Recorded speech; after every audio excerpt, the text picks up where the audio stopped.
Hello, everybody. Welcome back to Amateur Hour Sports for yet another Toronto Raptors watch party with the Raptors in action tonight.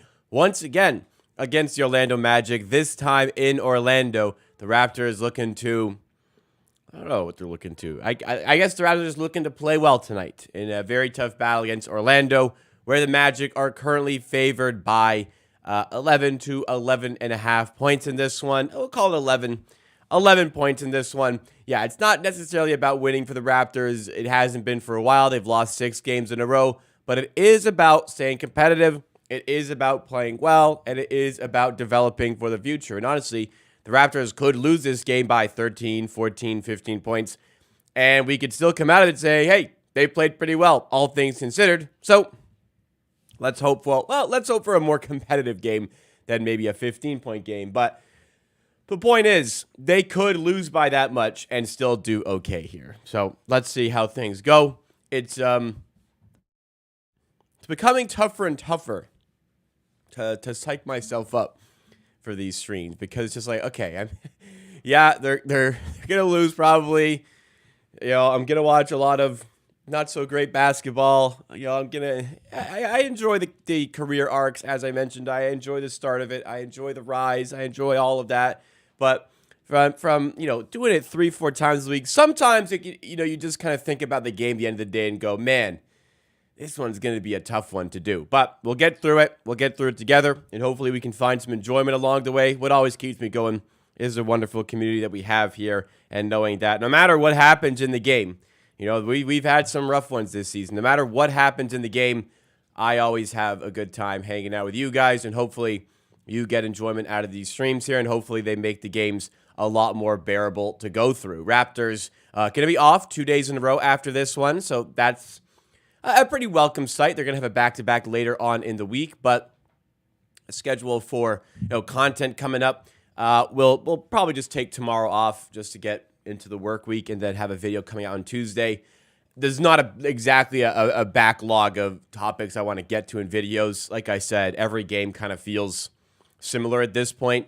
There's only so many interesting players to really talk about with this current team. But I'll have a video coming out on Tuesday. I'll have a video coming out on Thursday. The Raptors will be playing on Wednesday, Friday, and Saturday this week. And, of course, I will be streaming for those games. Actually, Saturday will be a conversation, but I probably will be streaming in some capacity. I don't know. I probably will be, but we'll see. Anyways, hope everybody has had a great weekend here. Let's enjoy the rest of it while we still can. Still technically 6.5 hours to go in our weekend here. And Sunday night hoops. I mean, not a ton of better ways to spend a night watching basketball and watching our Toronto Raptors play. But again, there may be some difficulties with that. If you guys are just tuning in and you're not subscribed, that's a good reminder there from Winter One. We are approaching 17,000 subs. There wasn't really I didn't do any content this weekend other than the members only stream from this morning. If you're a member and missed out on that, I did a 2020 NBA draft redraft. So if you do feel like you want to see who I had, where I had players like Emmanuel Quickly, you can absolutely go and check that out. What was I going to say? Right, the 17K thing. If you're not subscribed, please feel free to do so. And subscribe yourself to Raptors content, and you're getting yourselves ready for the giveaway when we hit 17,000 subs. So we're less than 50 subs away from that 17K milestone. Really excited to get to that point.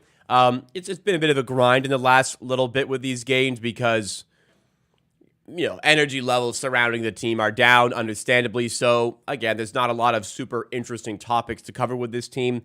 That will liven up in the summer for sure with the draft. Raptors are going to have potentially an early first-round pick.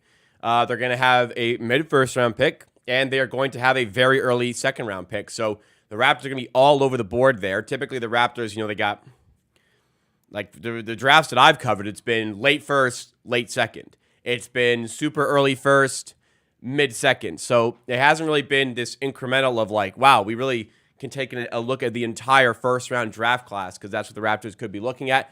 All will be considered on, all will be reflected based on how the Raptors managed to get lucky or unlucky in the draft lottery. But we'll we'll see. Yeah, we'll see. We'll follow it all along the way right here on Amateur Sports. I'm excited for the giveaway to come when we do hit 17,000 subs, and I hope you guys are excited as well. Anybody who is subscribed will be eligible to win as long as you follow the simple steps of commenting on the video. That's going to come out when the channel does hit that 17K milestone. Again, super excited to get to that point. Got myself an energy drink. It's been a lazy Sunday, which was quite nice. Watched some soccer. Manchester United got a monster win today. What a absolute FA Cup classic between Manchester United and Liverpool. United come out on top. That was awesome. Hung out, watched the movie this afternoon, made dinner. Here I am. Get the stream going. We're going to be out of here 8:30. Night will still be young just to hang out and get myself ready to hit the gym in the morning. How are you guys doing, though? Let me know in the comments. Let's say what's up to the people joining us on a fine Sunday evening here. Weather a little bit colder. Was snowing this morning in Toronto, but has gotten progressively better throughout the day. We had a nice warm week in Toronto, but I think that that sort of temperature is going to go away. Oh, apparently it's snowing right now. I'm looking at my window. It's not snowing. Weather app says it's snowing in Toronto. It's not snowing in Toronto at the moment. This week, though, yeah, back to being moderately cold before hopefully picking back up in the very near future. But we got Doug B, a stream OG, and a member in chat. Winner 1 joining. Daniel Berry Sports Highlights, Quickly Season. And Simon Hope, thank you guys for coming through. Also, Gregory, another member in the community, joining. Appreciate it, everybody. If you did a redraft of the 21 class, where would you put Suggs? I'm not sure. Definitely, like, quite a few players immediately come to mind before I go to Jalen Suggs, but I consider Jalen Suggs' ability at this point and what's the word I'm looking for? His traits as a player.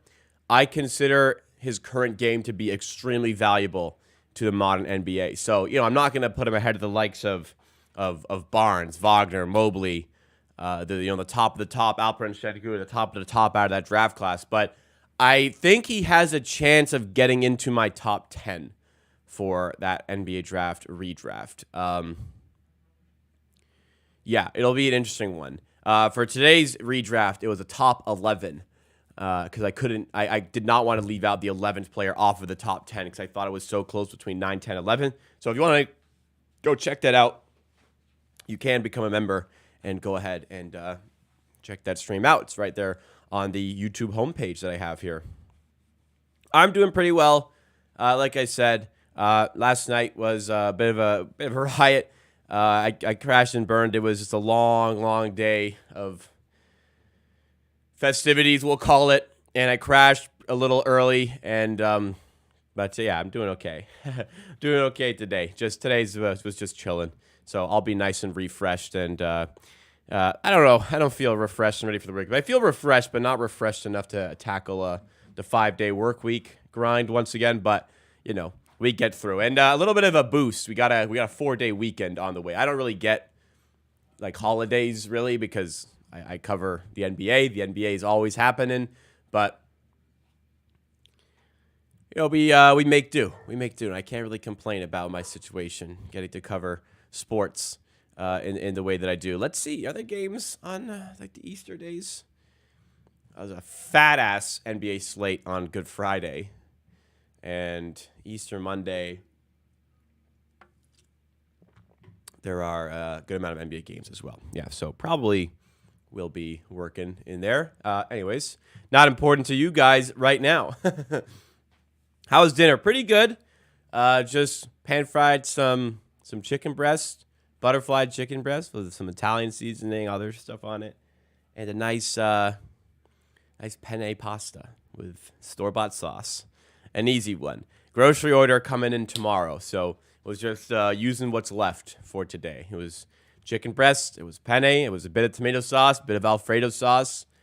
Throw that all together. Pretty good dinner. Nice and filling. St. Patty's Day early for you. Yeah. St. Patty's Day was I didn't do any celebrating today, but St. Patty's Day, as I mentioned previous stream, also my good friend Adam's birthday, who is the moderator on this channel, and he is the editor on the Reaction channel. It's his birthday today, so we were out celebrating yesterday, and it was also St. Patty's Day weekend. Did an escape room, got some dinner after. It was good. It was fun. But I'm not built like I used to be. That's for sure. I'm almost in the mid-20s here. I'm almost at the midpoint of the 20s. So I'm losing my my abilities quickly. Do I think RJ plays again this season? I don't really know. I don't really know how to answer that. I feel like there's certainly no rush to come back, nor should there be ever, but there is very much no rush in any way whatsoever to return to basketball. Hopefully the decision is left completely up to RJ on whether or not he wants to return this season. The Raptors have, if I'm not mistaken, 15. This game 68 today. So then they'll have 2 more plus 12, 15. So I think it's 15 games left. Certainly it doesn't really matter if he does feature. But yeah, hopefully he takes all the time he needs. If I had to guess, yeah, my answer would be yes, he does return, but it would not surprise me necessarily if he doesn't. I don't know. But hopefully, yeah, he just takes all the time that he needs, and he returns when he's ready to do so. And, just get those reps in, get himself ready for an offseason of work to help propel this team forward. But, yeah, as long as he needs, of course. Honestly, insane, horrible news from last week. The tragedy in the family. Whatever he needs to do to recover from that. Hopefully the Raptors allow him to do so. What's going on to a couple more members joining us here. Alan H. and Arimas Curry Bro once here again. Thank you so much. Let's extend this losing streak to 7. Well, I think there's a good chance of doing that today. I don't really see any win coming for the Raptors right now. We were looking at the schedule this morning on the member stream, and just in short here, like they're 11-point underdogs today. At home against the Kings, 7, 8-point underdogs? Like, who the hell's going to stop Sabonis? Thunder at home, like they'll probably be 9-point underdogs at home on Friday. Then they go to Washington. I actually think they'll be underdogs at Washington as well. I like 2 or 3-point underdogs there. Brooklyn at home on Monday, the following Monday, not tomorrow, but the following Monday. I could see them being like 1 or 2-point underdogs there as well. I don't know. When is the next time the Raptors will be favored? They might only be favored in one more game for the rest of the season. That might be against the Wizards on April 7th at home. But they may not be favored again this season. It's just how the season might shake down. It's a decently difficult schedule. And even like the Raptors just played the worst team, the worst team statistic, like standing wise, or second worst team standing wise, the Pistons, and we're underdogs and lost to them by 9 points. And I know the Wizards have been worse as of late, but it's a chance they'll be underdogs there. I don't know. There's going to be a lot of losses, I think, on the way, but we'll see. 23 wins. We probably finish with 26. Maybe 27. I don't know. They're not getting. I don't think they're getting close to 30. Is it pizza if we lose 10 in a row? Well, yeah, what's the anti-pizza party? What will be the anti-pizza party? No food. No food. No food for a whole day. Lose 10 in a row. Or it's Masai Ujiri buy them pizza because they're helping with the lottery pick. I can't believe I'm choosing to watch the Players' Championship on in golf and care about the Raptors this late in the season second. So golf over Raptors at this point.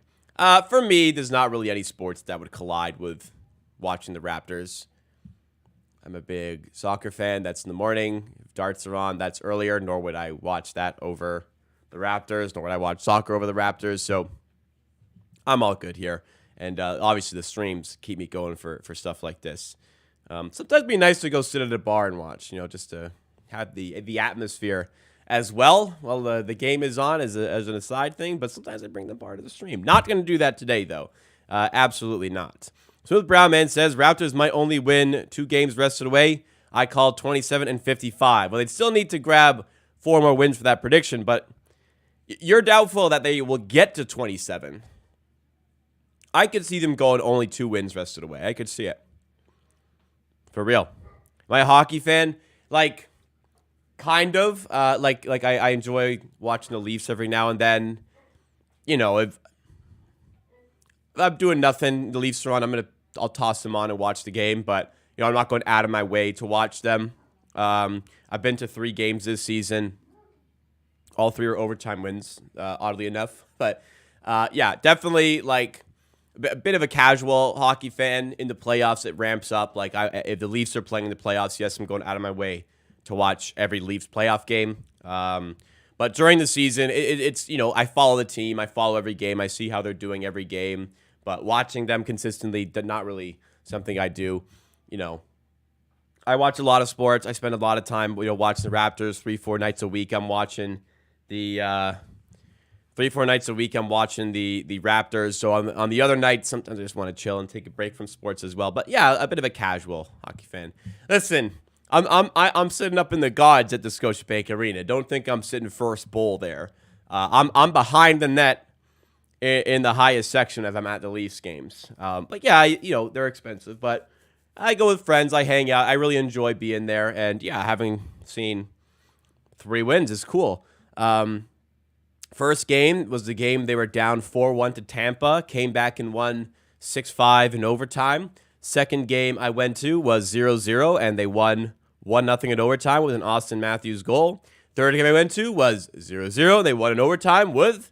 Oh, no, it wasn't Austin. No, it was. Third time I went, it was overtime, and they won with an Austin Matthews goal in overtime. First one I went to was 6-5 in OT with a Yarncroc overtime winner. I've seen 2 1-0 games with an Austin Matthews overtime goal. Both of those games, I had Austin Matthews anytime goal and a Leafs win in some capacity betting-wise. And it was nice to have both those in the same moments. My lifetime record at Leafs games, I've only been to... I've been to 6. I think it's 6 now. So I went when I was really young, like when I was 6 years old, and they won that game. I went to one when I was probably like 11, and they lost that game. I went to game 2 of the playoffs against Tampa in 2022, which they lost. So I've been to a playoff game, which is cool. That I didn't pay for. That was with work, which was awesome. And then I've been to 3 this season. So I've doubled up my Leafs game history in just the space of this season. But that's the product of I have a job now, and I can justify, I guess, paying a bit more for a ticket than I would for like a Jays game per se. And I can walk to the arena or subway / streetcar to the arena. So having that ability also is a bigger motivation. Trust, guy, honestly, living in Toronto, like for sports events, it's amazing. Not having to worry about like how I'm getting home after the game, waiting for a GO train, getting on a crowded ass GO train to get home. Then I get back to the station. I take like a bus from there or get picked up. Not having to worry about that and just being able to walk home is so liberating.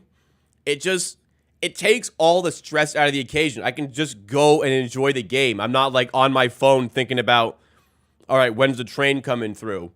When's the bus coming through for me to get home? It's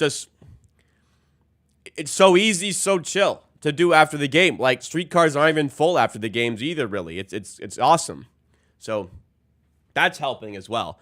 And I'm excited for Jays games. I live close enough I can walk to the Rogers Center as well. So I'm excited for a summer in Toronto. My second summer living in Toronto. However, this summer, hopefully, I'm not on crutches all summer, and I can go to Jays games comfortably. That's the goal for this summer, and go to a few Jays games. So it's gonna be a tough year for the Jays. I don't think they'll make the playoffs, but they definitely are capable of doing it. What I should get a City Edition Rockets jersey. If I'm spending that much in a jersey, I like to, just get a Raptors one. But I would be interested.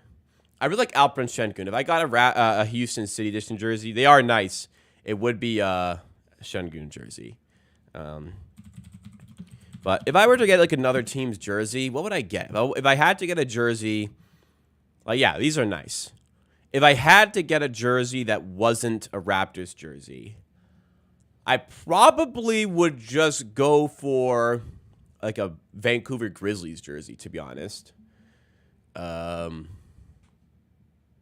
others come to mind. Well, actually, I have a couple Lakers jerseys. I have one real Lakers jersey. It's a LeBron jersey. That's the only non-Raptors real basketball jersey I have. I have some like DH skate ones from China that were like $10-$20, but I have a UNC Michael Jordan jersey as well. That's pretty cool.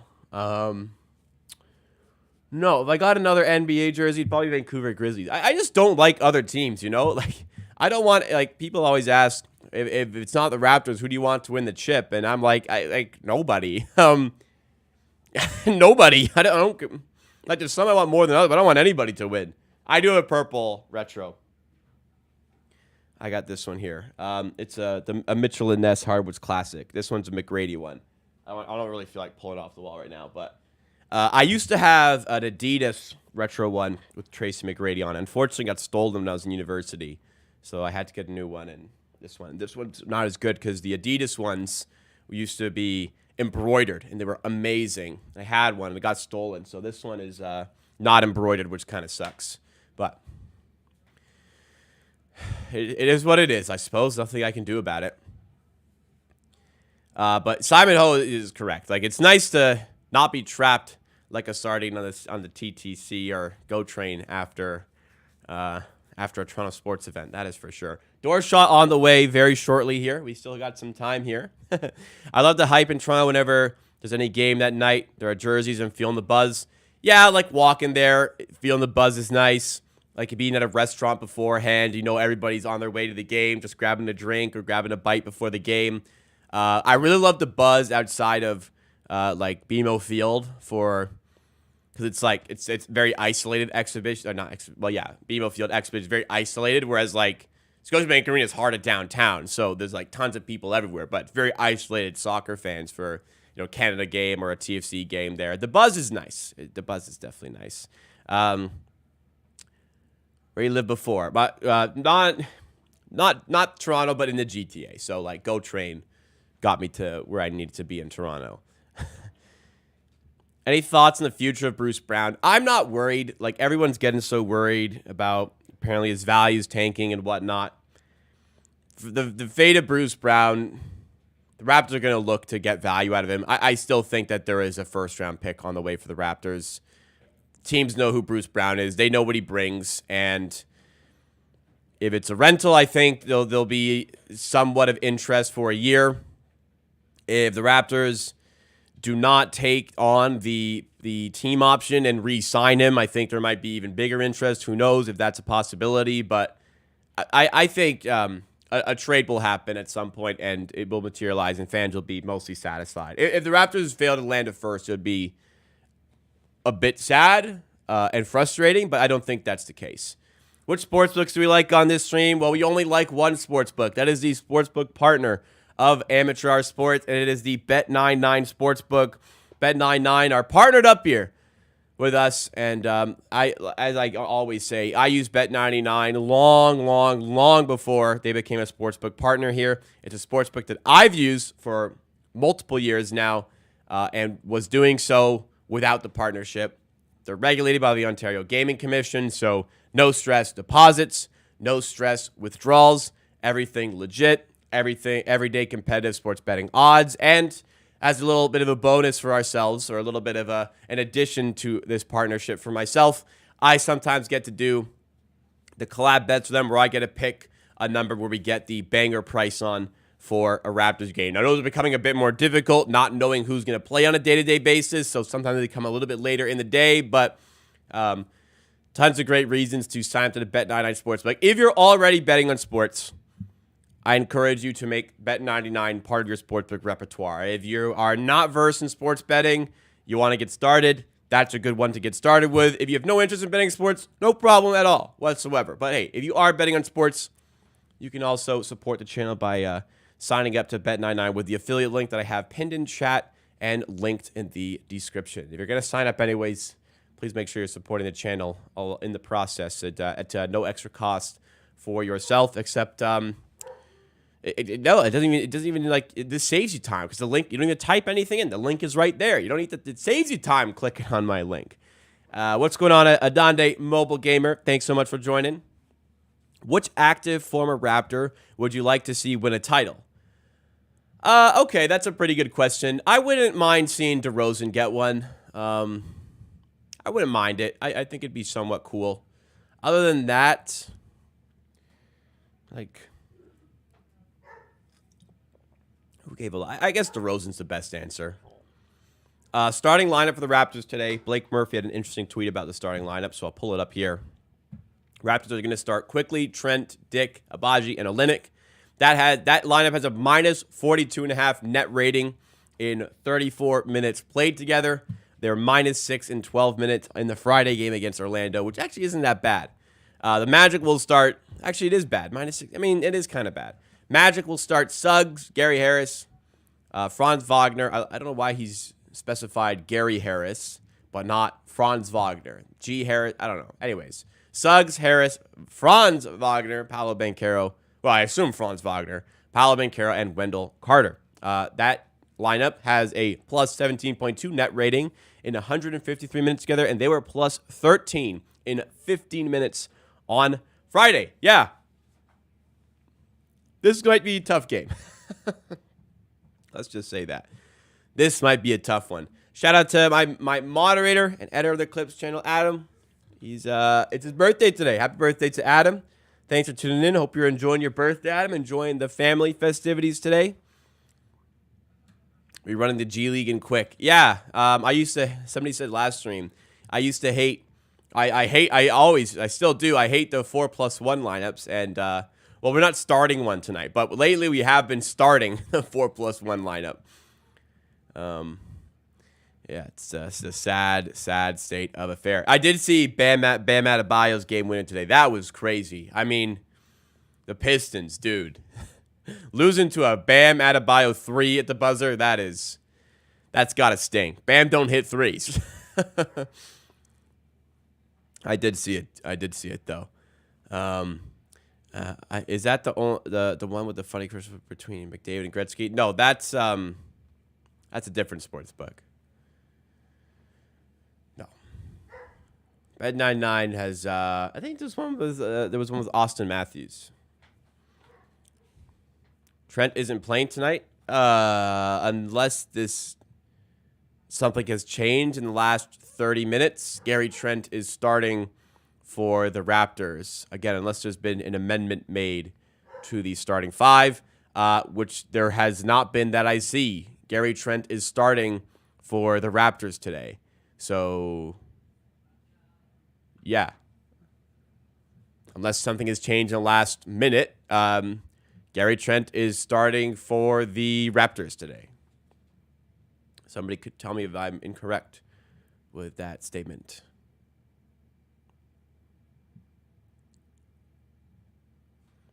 Just looking around. Nope, doesn't look like I missed anything. Anyways, yeah, that's the starting five for the Raptors. As I said, quickly, Trent, Dick, Abaji, and Olynyk.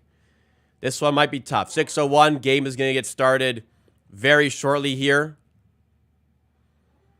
And let's just hope that this one's watchable and competitive in some capacity. Give me 1 sec. My dog's going crazy. Give me one sec here.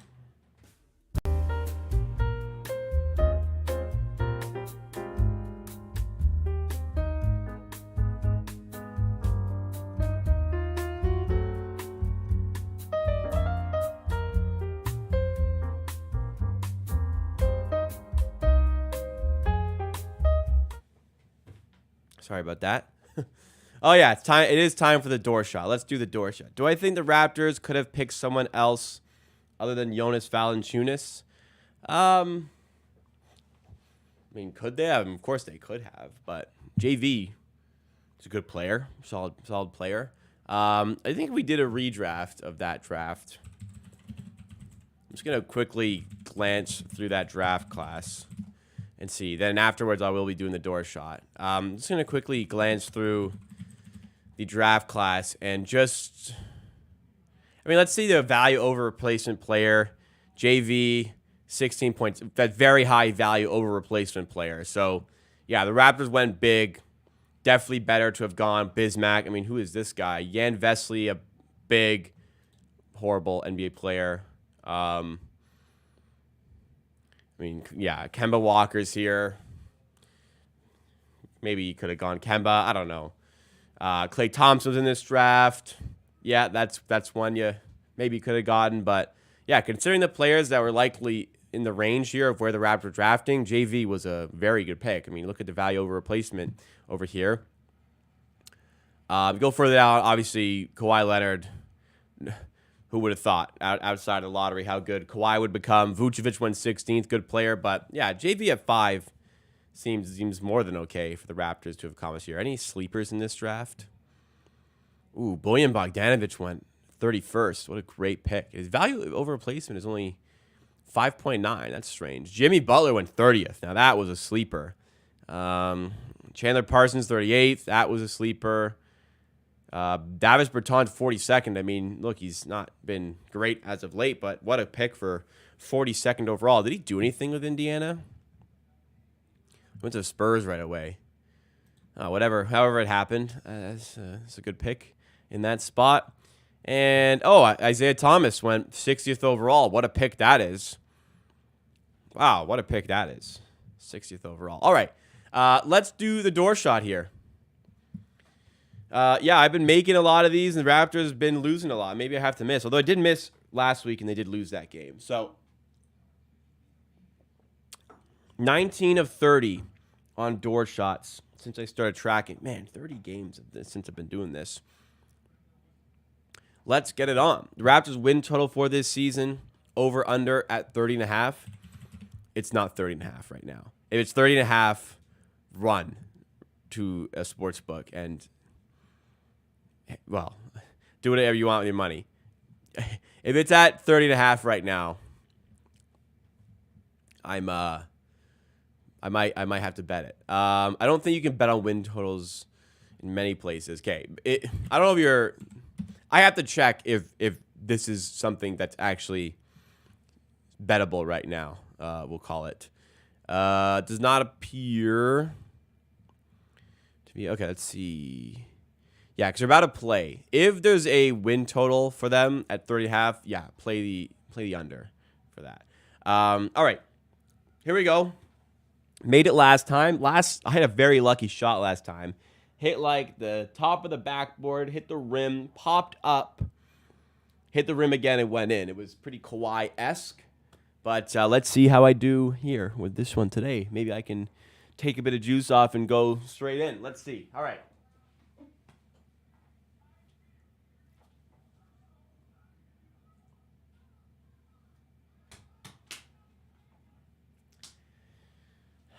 The streak's got to come to an end at some point, and it comes to an end today.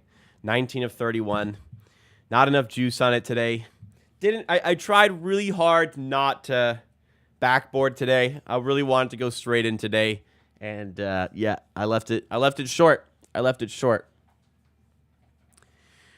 All right, we'll start a new streak hopefully on Wednesday. Bounce back there, but yeah, it was short. It wasn't like super short, but it was short. Obviously, air ball, but we bounce back next time.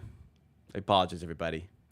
I don't think I was on a 5. I think I had hit like 6 of 7. I don't think I was on a 5 win streak. But anyways, didn't come off as I wanted. Didn't get enough power. It is what it is, guys. That's a tough one. Too many beers, not enough horsepower. Hey, I was at the gym yesterday morning too, so maybe that was it. Still a little rusty from that, a little sore. We bounced back. Look, 19 of 31. If you offer me that 31 shots ago, I would take it. 19 of 31. I would take probably 16 of 31. So happy to be at 19. We continue to roll for sure. Nick in chat asked, do I play FC24? I do not. I played FIFA extremely regularly from FIFA 12 to FIFA 21. And then I just stopped. The game became unenjoyable. yeah, it just became too much of a fucking clusterfuck on Ultimate Team, to be honest. And I wasn't enjoying it anymore. So I said, why do I play a game I don't enjoy? So I stopped playing it. Hey, if you like it, you play it, feel free. But I just lost the desire to play that game anymore. And I'm happy I don't play anymore. I don't really play any video games these days. I got to start. Simon Ho, appreciate it. Thanks for signing up to Bet99. I appreciate it. Hopefully we can get a collab bet this week with myself and Bet99, and perhaps we can strike some gold like we did on the one we did with the Pacers and the Raptors a few weeks ago. Last one I did, we were fucking 1 assist away from RJ winning that bet, but hopefully the next one. What would I grade the Raptors' picks in the past decade? You'd have to be pretty content with the way the picks have gone in the last decade. Like, yeah, there's some misses, but there's some definite hits. I mean, Siakam, late first. OG, mid-ish, late-ish first for the Raptors. Pirtle was a solid pick. If you do a redraft, he ends right around 9, which is where the Raptors got him. JV, we just saw, is pretty good at 5, and a whole host of talent came to the Raptors via the draft. You have to, like, drafting well is what really propelled the Raptors to win that championship. Didn't go great. Yeah, bet within your means, of course. Play within your limits, of course. I always endorse responsible gambling. So, yeah, whatever you feel comfortable with. I'm glad. But thanks so much for signing up. And hopefully we can find a winner on the next amateur sports banger bet with Bet99. Was Roblox your childhood game? I actually never played Roblox. I've never played Roblox in my life. I did enjoy some Super Mario Bros. And some Mario Kart on the Nintendo DS. That was a frequent game that I used, that I played. Nintendo DS was awesome because for like car rides, you could play like long car rides. You could play on the DS, so that was cool to have. Didn't really play that at home. It was more of like a car sort of thing.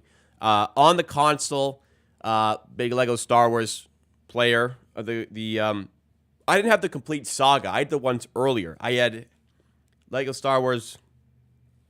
I think it was called Lego Star Wars 1, and then like Lego Star Wars 2. I don't know. There was one game that had episodes 4, 5, 6, and one game that had episodes 1, 2, 3. Now the complete saga combined both those games, but I had the earlier versions for the original Xbox, which was 1 and 2. Those were the games I played probably the most growing up, and a little bit of FIFA here and there. Then I played the only like COD I played was MW3. I played quite a bit on the 360, but I was never good at COD. Never like truly got into it. But yeah, that was the super childhood game. And Guitar Hero 3, played that quite a lot when it came out. Can't think of any other big ones I played. You know, racing games here and there. But yeah, Lego Stars was a staple. I could probably comfortably, I would really enjoy probably playing that game today. The new one came out like a year ago, or whatever it is now. I didn't really like it. Shame. Anyways, let's get going here. What do you think the worst move the Raptors have done in the last 20 years? 20 is a long time. The Carter trade probably has to be like, if that was within 20 years, has to be pretty high on that list. That's the first one that jumps out. Roblox amateur stream. Genuinely, I've never played Roblox. I never really rage quit playing FIFA. It was obviously frustrating to play, but I was never a rage quitter, really. I always played games out. All right, it is 2-0 out the gates. The game has begun in Orlando. Orlando take the early lead here. Yeah, the Raptors really got nothing for Vince. That's probably what it is.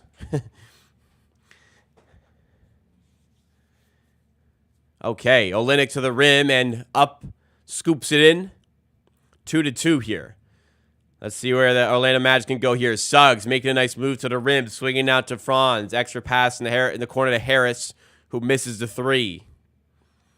Transition opportunity. It's off of Grady Dick's knee, and it's out of bounds for the Orlando ball. 2-2 minute into the game here. I was actually quite good at FIFA. I was when they took away, the game became a lot less fun when they removed the seasons feature.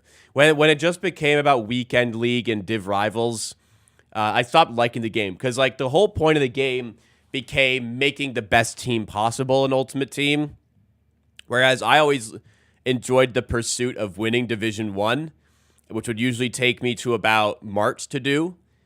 And then maybe I'd like switch to playing career mode in the summer. That's what would normally happen. But the pursuit of winning Division 1 was the reason I played Ultimate Team. And I had some fun along the way, you know, using fun teams. But then the whole thing became a clusterfuck with so many special cards, oversaturated markets. Then they took away seasons, and it became weekend league and div rivals. Yeah, weekend league was pretty fun because like you strive to get the better record than you did the previous week and always improve on the amount of wins you get. But it became too much of a grind for the sake of building the best team possible and not succeeding, which I thought was originally the point. But I mean, it's all money-making scheme, which was annoying. So I don't know, I just stopped playing, and I was happy I did. Wendell Carter for 3 here, looking to extend the Magic lead, and he does. 7-2 Magic out the gates, 2 minutes in. Let's see if the Raptors keep involved here. Thank you to everybody tuning in early, watching the game with me tonight. If you're enjoying, make sure you do hit the like button, as Doug B reminds us in chat. Grady Dick down low, lays it up over Banchero and finishes. Hopefully Grady Dick improves upon his difficult performance in the last game. Oche over 6.5, fingers crossed, first bet tonight. Let's hope you do well, Simon. I'm rooting for you here. He'll have the 3-point attempts for sure. He's just got to make a couple for you and get a layup along with it. Or 2 layups into 3. He's got it in him. Wendell Carter at the free throw line gets the jumper to go. It's 9-4 Orlando. Not loving I haven't for a while. I don't love the sound bite that Orlando play every time they get a bucket. It's going to become annoying today. Grady Dick attacking Harris, nearly loses it, and then in fact he does lose it. Falls over, and that might be his second. They might have credited him with 2 turnovers in the early goings of this game after that one there.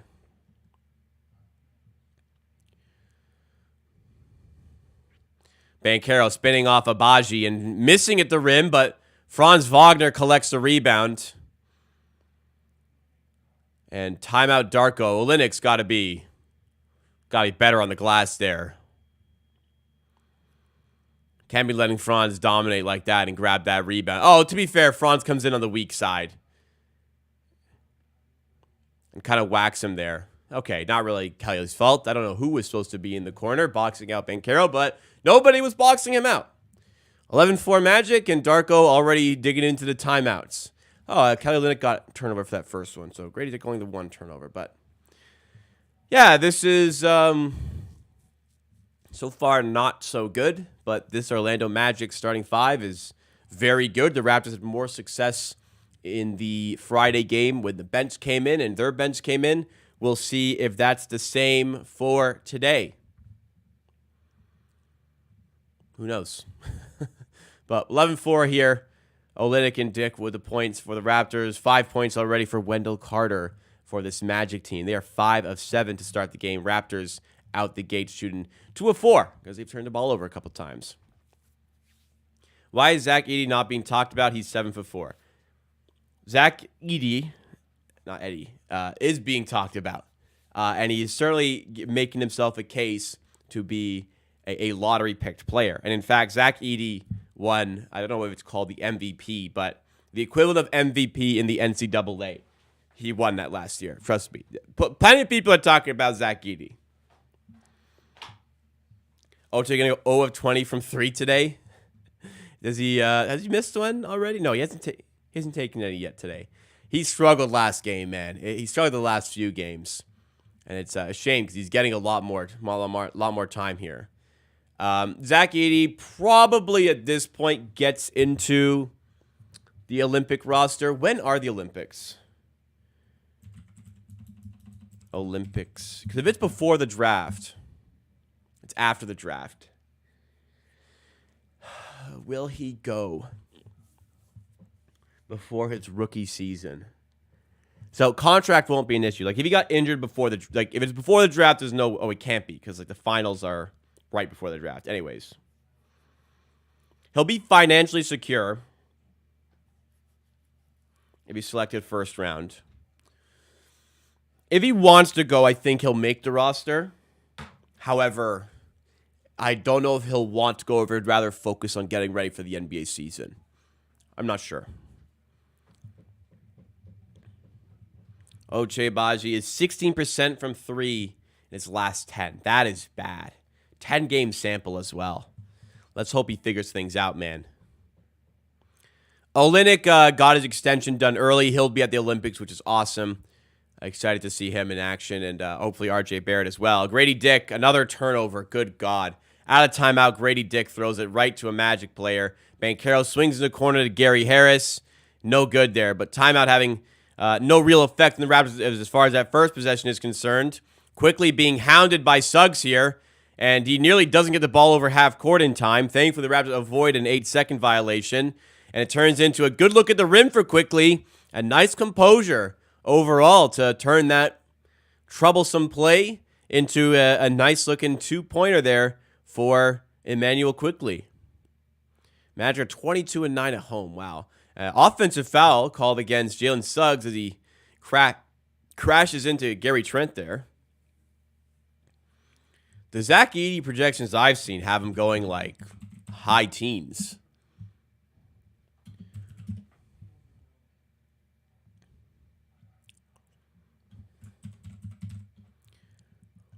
Oh, I see another one here. He's late first. Well, the later he goes in the draft, the arrow's on the wrong side. You're right. My apologies. The later he goes in the draft, the less likely he is to show up to the Olympics, I think. For the Pacers pick, I don't know. A guy I've looked at is what's his name? Dalton Connect. That's what I've had like a little bit of a look at where I'm like, if he goes in that spot, I feel like there's a lot to like about Dalton Connect. But haven't done enough look at the NBA draft as of yet. But that'll start soon. That's always been a real problem for the guys. They don't really play for Canada. I can see the players' side, but at the same time, they want to be representing Canada. You got to think about what's going to pay the bills. It's going to be your ability to succeed in the NBA. So if you're in a contract year, you're absolutely not going to the Olympics. I mean, you don't want to risk injury missing the part of the season or a lot of the season where you need to earn your next contract. So for Kelly, he got his extension. He's comfortable going to the Olympics knowing he's locked in financially with the Raptors. But for a draft pick, like starting well is such a positive impact on your career overall that you want to really hit the ground running. You don't want to be dealing with injuries, and you want to prepare as much as possible for your NBA career to start rather than working with your country. I think every player wants to go represent their country, but they need to understand financially the importance of staying healthy and being with their team. Being with their team in the NBA. Although foreign countries, there's a lot more of a passion for the national team. And I kind of wish basketball had the same sort of aura from an international perspective as Big Carrots Corner 3 as like soccer does. Because it's clear like sports are typically at their best when it's international. It's at the international level. But that's not really the case for basketball or hockey. Like you see soccer. The best is it's Gary Trent. Nice steal at half court here. The best is international level. Gary Trent in transition. Nice take on the steal. Very nice there. Coming off of a season high for Gary Trent. I will read out the scoreboard, the score clock that I have here, so you can sync up with me in just a moment here. That's a good call, home run derby.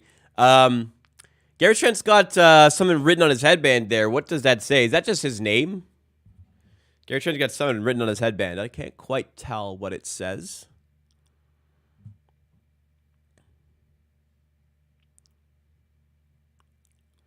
I think quickly is showing strides of developing as a point guard. Um, and we'll see with an offseason of work for that position what he looks like there. But as of right now, he's probably better as a shooting guard type of player, but I think there is reason to believe that he could still continue to grow as a point guard. Wendell Carter in the corner for three. No good. Rebound goes to Abaji. 6:01 on my clock as Grady Dick finds Gary Trent for three. Misses. Abaji rebound. Puts it up for two. Gets it to go. There you go. Abaji with a bucket. Good start there. 5:50 on my clock. I'll start counting down here. 5:46. 5, 4, 3, 2, 5:40 as Orlando threatened again, but turn it over again. 5:35 as Grady Dick takes it to the rack in transition. It spills away from the rim and bounces out for a Raptors ball. Definitely need more for like when if the team wants to be competitive, we'll need more out of Emmanuel Quick as a point guard. I agree, but I think there's reason to believe that it can come, and let's continue to give him those reps. Why not, right? Like, what are we playing for there? Let's continue to give him those reps. I don't think Scotty Barnes trends upwards as a DPOY candidate, but I think he continued to become a better defensive player for sure. But DPOY, I don't know. Olynyk, one-on-one with Banchero. Up fake. Nice move. So crafty. It's so smart. Kelly Olynyk. He's a fun player to watch, man. I hope we can put a competitive team around with him because he's a smart player. That's a good showcase there. So Raptors were down by 10. It was 18-8. Nice 7-0 run here has brought them back into touching distance. And it is 18-15. In your opinion, what is the biggest hole in the team if they were healthy? Like positionally? Depth is like a glaring hole right now. No,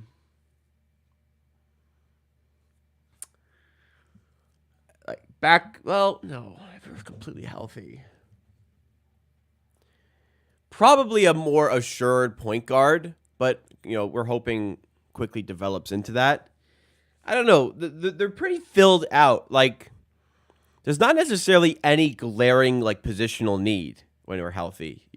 Quickly point guard, Trent shooting guard, Barrett Barnes forwards, Pirtle center. Like, all those are fine. It's just like maybe lacking top end talent overall. Then off the bench, Olynyk's nice to have, good backup big. I just spoke about him quite highly. Grady Dick off the bench when the team has been healthy. Abaji, been a bit of a miss so far, but still very young. But anyways, like a player you can somewhat trust there. And Bruce Brown, who has had some rough games for the Raptors, but has had some decent ones as well. And we know Bruce Brown's a good bench piece.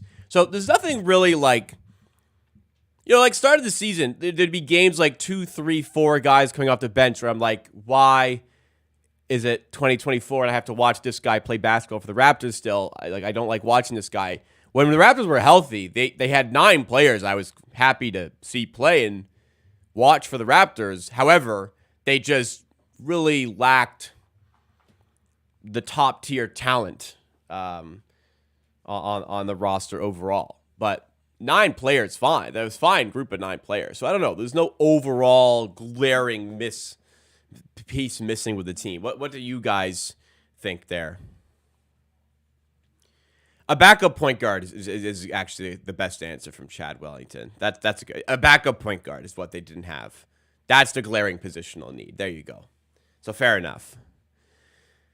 Like a guy like Dennis Schroeder would be a really nice backup point guard for the team if as long as Darko doesn't use him way too much, which he was. And he's not here anymore. But yeah, a backup point guard like that would have been nice to have with that group. But like we knew the long-term plan was to save money and free up cap space in the summer, and trading Dennis Schroeder accomplished that.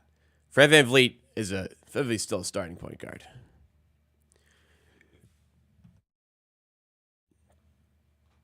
I find it crazy the return for OG was better than the return on Pascal. I don't really find it that crazy. OG is so important to success. And the Knicks are 15-2 when he plays. That just showcases how important he is. Abaji for three from the corner. Spills away and doesn't go there.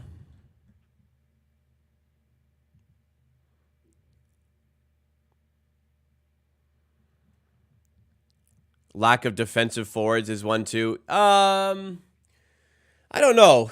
As Harris hits a three there. Like, Barnes is a good defender. Bruce Brown's a good defender. Abaji's a decent defender.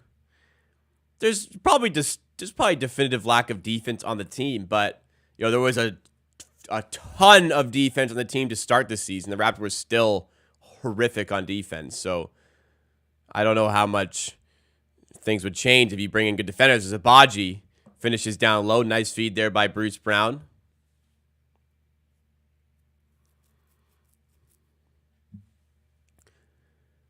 Fultz in mid-range, puts it up and a little bit too easily gets his look there and connects to make it 23-17. Gary Trent now with it, finds quickly up top for three. Had space, takes it on, doesn't go here. Rebound to Markelle Fultz. And Orlando looking to take advantage of this little barren spell for the Raptors, get themselves back in a commanding position. They've led by 10. Wendell Carter, nice defense here by Olynyk to take away the drive. Suggs comes off a screen on the dribble handoff and doesn't connect from the baseline. Here come the Raptors again with Olynyk. Olynyk finds Bruce Brown. Had Gary Trent in a good spot there. Probably should have fed him instead, but quickly now attacking the rim. Floater is off the mark, and here come the Magic in transition. Banchero slowing it down, finding Harris. Back to Banchero. 4-4 right now as Olynyk labors back with Wendell Carter. If the Raptors keep their pick, they should get a long 3-and-D player. They should not get a point guard. We will have a defensive issue in the future. If the Raptors have their own pick, they should draft the best player available, no matter who it is. We really just needed firepower on offense overall. Can Jewel 3 is skilled bigs, I think, but don't know how to get them. Yeah, skilled bigs are really tough to get. Everybody kind of wants them. Just simple. If you have a top 6 pick, draft the best player available. So, how many points is that for Abaji? 4 points. You're on your way, Simon.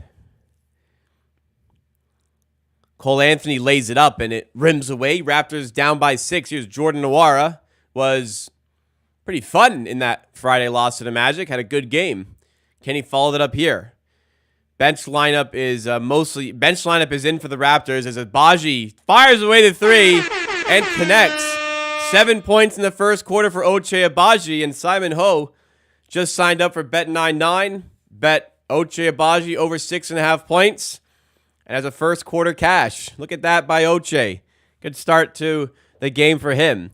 So very interestingly, I'll be nice and use the word interesting. So Darko loves his 4+1 lineups. Jahmi'us Ramsey getting a steal there, finding Nwora, throws it down, 23-22. Raptors cut it to 1. Okay, bench lamp's doing okay. I will say it is an interesting decision to run a 4+1 lineup where the 1 is Ochai Abaji. Banchero up with the right, no good. I cannot really see this lineup succeeding in a good amount of minutes. That being said, hey, nice little run here. Has it at a 1-point game. I cannot see this one working out. Jahmi'us Ramsey getting a lot of play time. His 10-day contract probably up soon. Not sure why Freeman Liberty doesn't get any play time at all. It's a bit annoying to me, having just given him a multi-year contract, which, multi-year is... It technically is a multi-year contract, but it's a very minimal guarantee for next season. It's just he has to make... It's really make the roster. He's got an opportunity to make the roster in the summer. We'll see if he does. Banchero at the free throw line here. Just missed the first. Gets the second one to go. 24-22. Jahmi'us Ramsey hand off to Bruce Brown. Up top to Porter. Porter's done decently in these high post positions, or kind of where you'd have Olynyk playing higher up. middle straightaway 3-point line, just dictating, facilitating out of that spot. He's growing on me. He's improving for sure.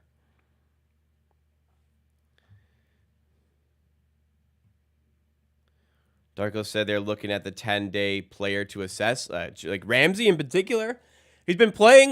He had a rough first game where he got meaningful minutes, but was pretty good on Friday. Is looking decent here today. Hopefully, continue to improve because he's an interesting player. What's going on, Terrence Davis? Thanks for joining. Doesn't go there at the rim for Orlando. Raptors defense picking it up here as quickly as checked into the game. He is now the one in this 4+1 lineup, and he gets the offensive rebound there and puts it right back up and finishes. Tied at 24. Nice run here for the bench lineup. Give him credit here. Against a pretty much completely healthy Magic team. They're missing just Jonathan Isaac today. Suggs is looking okay right now. He looked really good on Friday. Quickly to Porter. And there's that high post playmaking slot. Finds Jamias Ramsey open for three. That was a nice play. Deserved a make there. But Jamias Ramsey cannot come up with the goods from the outside. Ramsey can't shoot. He absolutely can shoot. Because in the G League, he is shooting comfortably above 40%, I think it is, from three. Mo Wagner to Caleb Houston down low.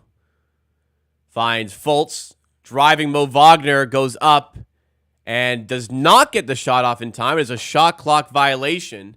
No basket there. 6.5 seconds to go in the first. Raptors have one more play here. Let's see what they can come up with.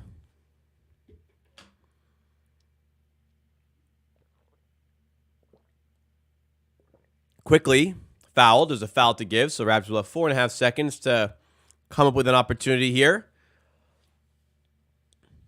If the Raptors are successful in their tank and do maintain a top 6 pick, is it possible to trade it? Of course. It's their own pick. They can do as they please. Actually, oh, wait. That'd be an interesting one. Well, yes, you know what? They could because they could use the pick and then trade it immediately.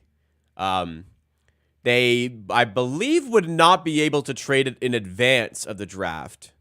However, they would be able to trade on draft night. They would select the player, then trade that player immediately. They are able to do that.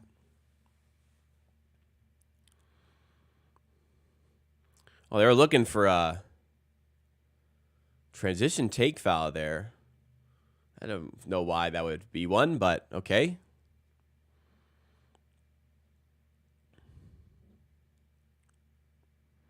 Well, okay, that was weird why they even bothered to review that, but all right. 4.5 seconds for the Raptors here. Bruce Brown into Porter. What's the play? Handoff to Quickly. Runner 3 is no good, but hey, decent look manufactured off the inbound play. I respect it. And Quickly just cannot get it to go there, but the Raptors started slowly, but they picked it up, and they're in this game. 26-24 for the Magic after one.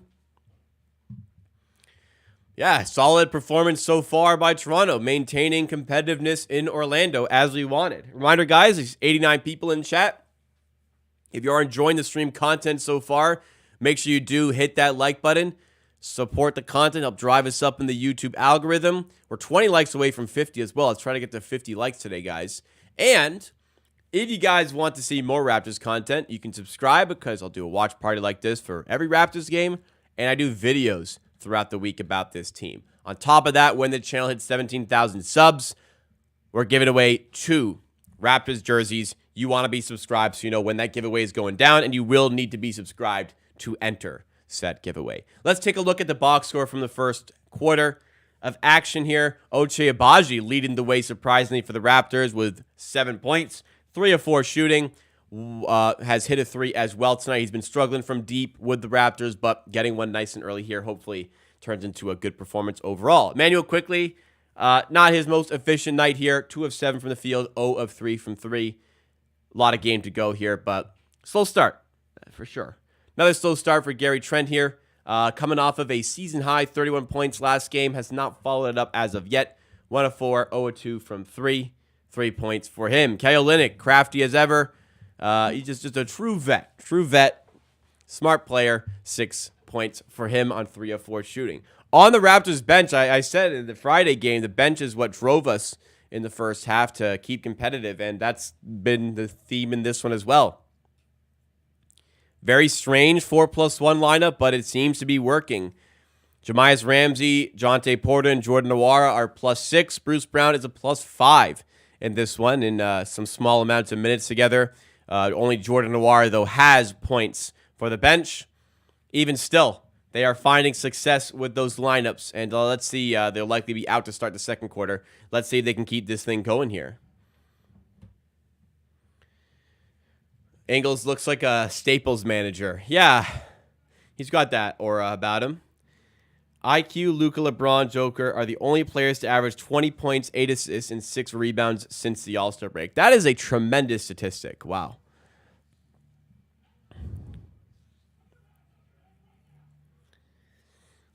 (26-24) in Orlando as the bench brigade takes the floor once again. But the +1 for this bench brigade is actually Grady Dick today, or for these minutes. So lack of playmaking overall, but let's see. I mean, they've been succeeding already. Let's see if they keep going.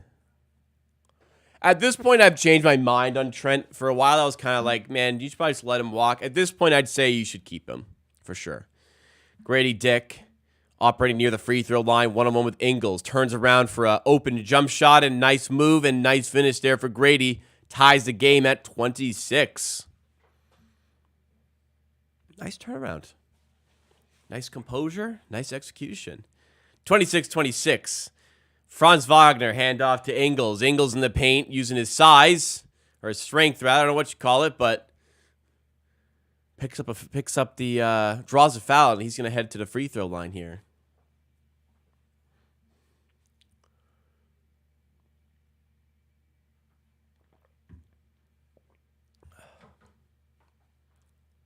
I would not want to draft Bronny James. That's my take.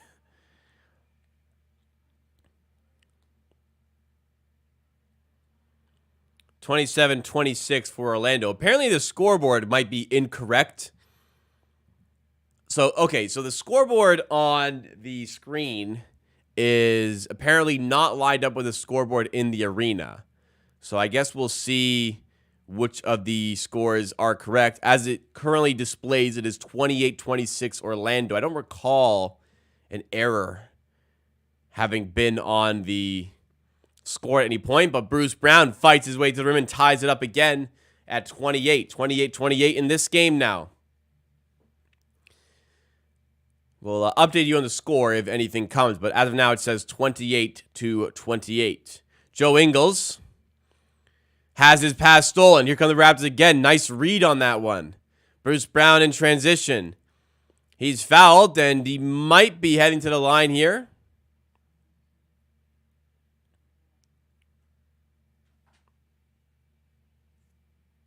His girth. That's a good way to describe Joe Ingles. Muscling off. Paolo Banchero, Sky Barnes, who you building around?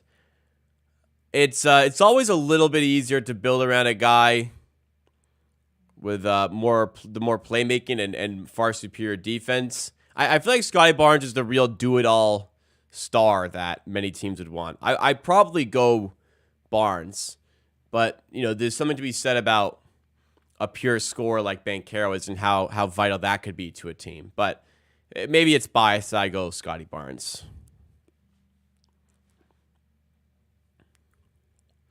Franz Wagner getting things started for Orlando, who are now down by 2. Mo Wagner at the rim on the Ingles feed. Gets it to go, and 1 for Mo. Mo Wagner, took a while for him to really establish himself in the NBA, but he certainly has at this point in the regular rotation for this Orlando Magic team. Their feed is quite a bit behind. It is what it is. It's Sportsnet. There's nothing I can do about it.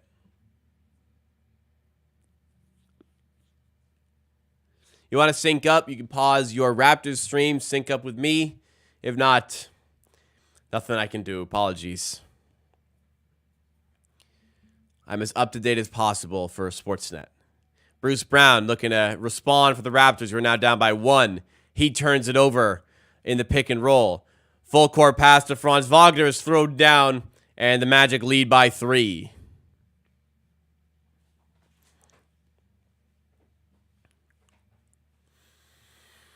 I'm tired. Early bed for Jacob tonight.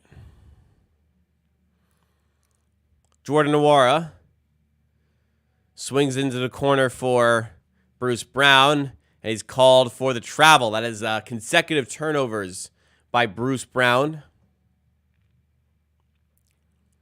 We'll want to get that cleaned up because Orlando are capable of really taking advantage of those extra possessions. Don't need to be giving it to them.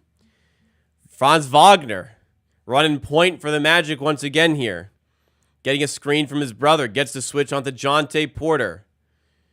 Now finds Mo Wagner down low. Wagner backing down Porter using his size and fading off for a mini hook.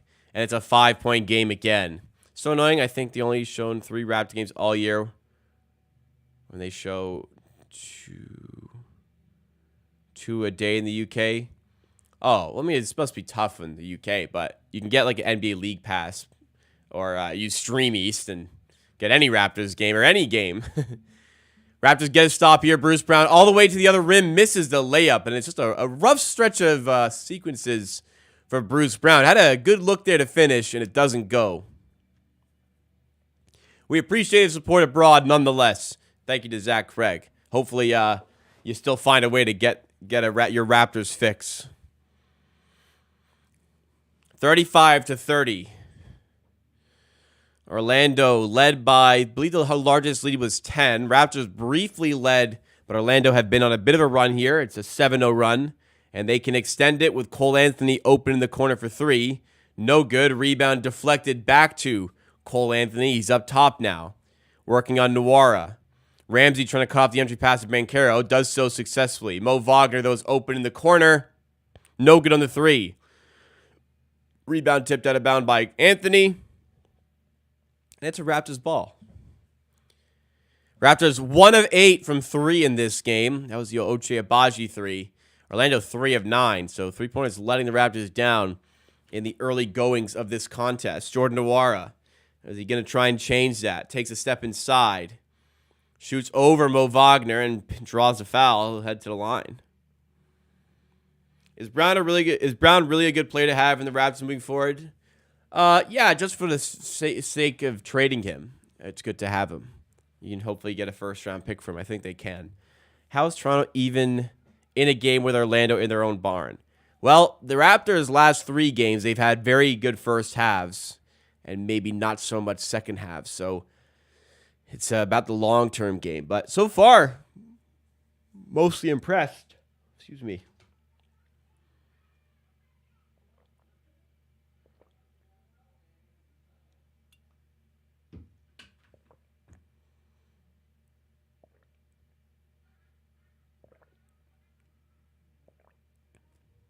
Mo Wagner, that's Franz Wagner in the corner. Tries to swing out to Anthony, who's cutting in. Little miscommunicado. And it's a turnover. Bench line's been doing pretty well for today. And we're going to start to trickle the starters back in shortly as Grady Dick misses on the long jumper. Bench next year will be so good. It'll be very interesting with the new additions and hopefully some free agent, 1 or 2 decent free agent pickups. Definitely an opportunity to improve the team in the summer. Yeah, second half is usually when they make adjustments and we can't hang anymore. I don't know if that will happen today, but that has happened 3 games in a row. Franz Wagner's at the line for the Magic as a couple starters back in the game for Toronto. Gary Trent in the game alongside Ochai Agbaji.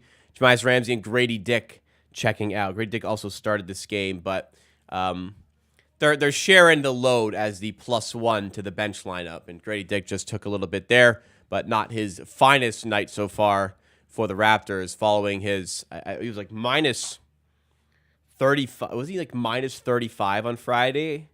I think he was. Jordan Nwora hands off to Gary Trent here, and the Raptors are going to get things going again. Down by 5 now. Abaji to Jonte Porter. Porter, nice lob inside to Nwora, who gets the layup to go. And Porter, once again, showing those flashes of a playmaker in those high post areas. Very nice to see. And a decent finish by Nwora to go with it. Franz Wagner cuts to the rim, receives a pass from brother Mo. And it is a 5-point game here again. Leonardo, am I not renewing NBA subscription next month? I mean, you can just watch on Stream East. I don't think you should pay to watch these Raptors play. Go on Stream East or something. Gary Trent fadeaway 2 connects. Good stuff. 3-point game again. Raptors should have thought about Isaiah Thomas, at least on a 10-day contract. And for trials, he's going to the Suns. No real purpose of getting Isaiah Thomas. We're playing for future considerations. We're playing for development. Isaiah Thomas does neither of those things, so not really a sense of using him when you could get your eyes on a guy like Jahmi'us Ramsey, who is doing pretty well with his minutes, and it could be an interesting player down the line. The Raptors choose to keep a hold of him. Bruce Brown attacking the rim and finishing through the contact, and it's a 3-point game again. Raptors need to get a stop somewhere or another. Careful to talk about the East. People get in trouble. All right, fair enough. There's places to watch games out there, but me, I go with TSN or Sportsnet.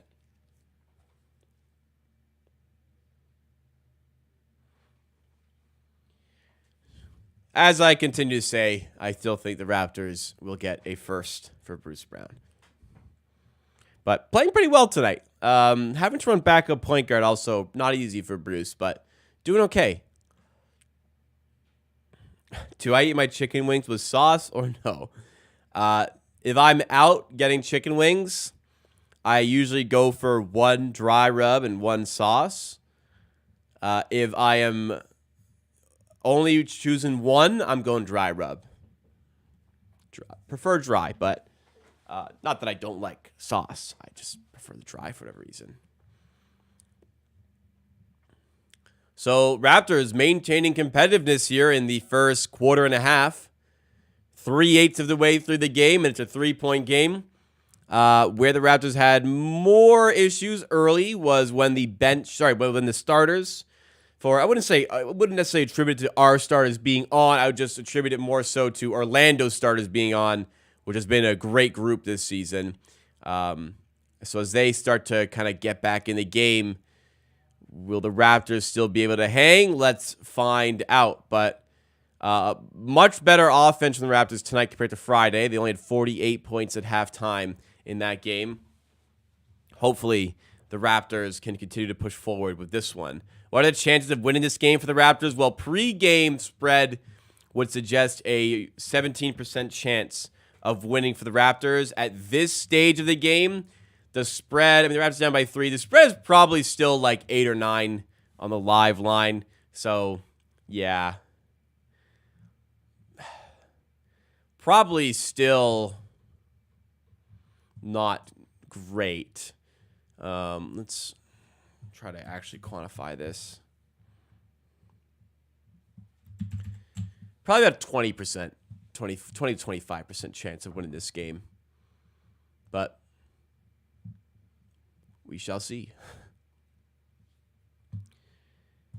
DFD1 Empire needs Suggs and Carter to score 15 plus each. Well, Carter's hot start would have put you on your way, but he's kind of tapered off. But Suggs only with 2. They're going to get some minutes here. We'll see. Too early to say how that will go.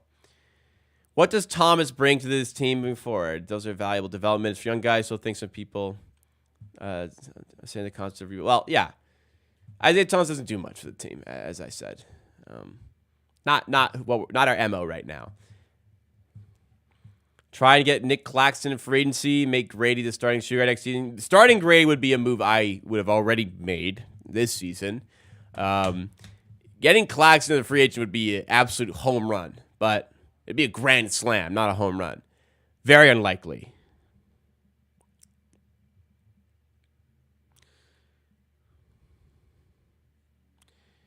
41-38. Raptors got Quickly, Olynyk, Abaji, Trent, and Nwora on the floor. So starters minus Dick plus Nwora as Raptors turn it over out of the timeout. 6 minutes to go in the second.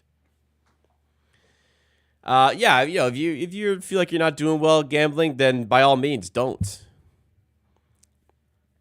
It's hard to win at gambling. There are ways to do it, for sure. I've done pretty well for myself the last couple of years, but it's hard. It's hard if you're not. It's hard. It's just very hard to do. Matt T, welcome back. What's going on?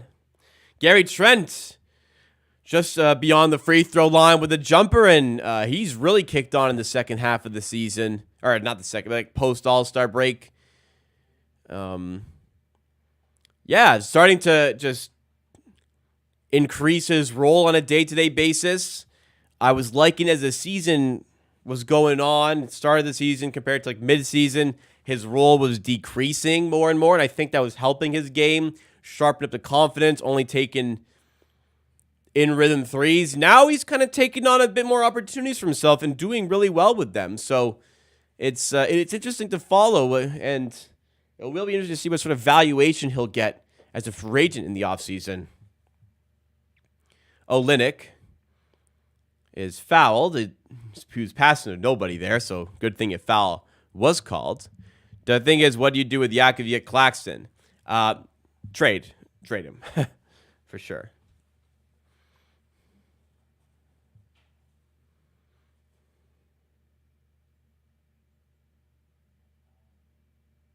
I haven't tried the jerk chicken recipe yet. I'm hoping to do so in the next month or so with the next batch of groceries. But I will. I have it written down, actually. I saved the chat from that time, and I will try it.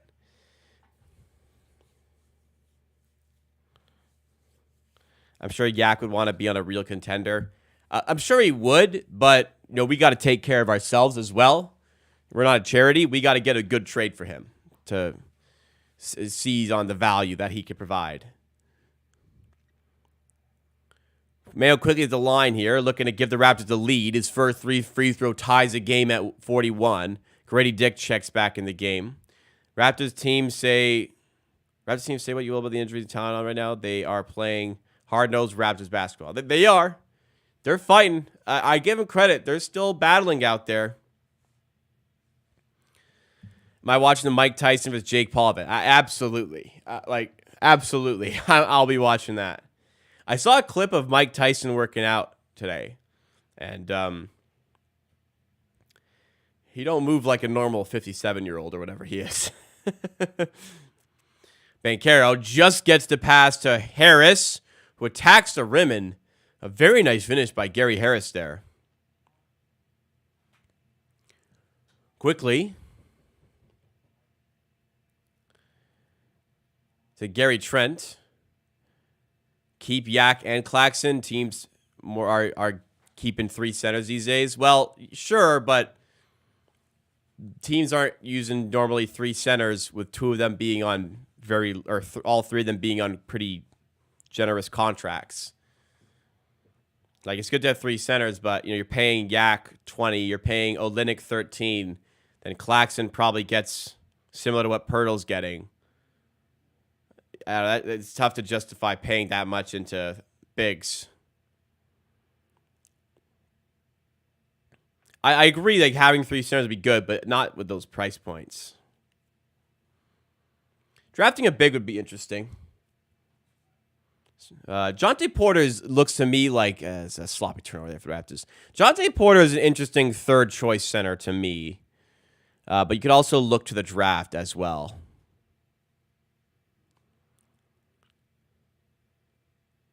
Banchero open for three. Not sure why Gary ran away from him there, but he doesn't make us pay from the outside.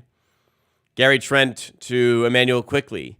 Attacking Harris in the corner to Grady Dick for three. Not corner, sorry. Right above the break, but Grady Dick connects. And if I'm remembering correctly, that is our second three ball of the night. Yeah, second 3-point made of the night for the Raptors with 3:22 to go in the second. Yet somehow that three put them in the lead. Koloko, well, I mean, it'd be nice to have Koloko. Unfortunately, we don't know what's going on. And he's currently not contracted to an NBA team. Very sad.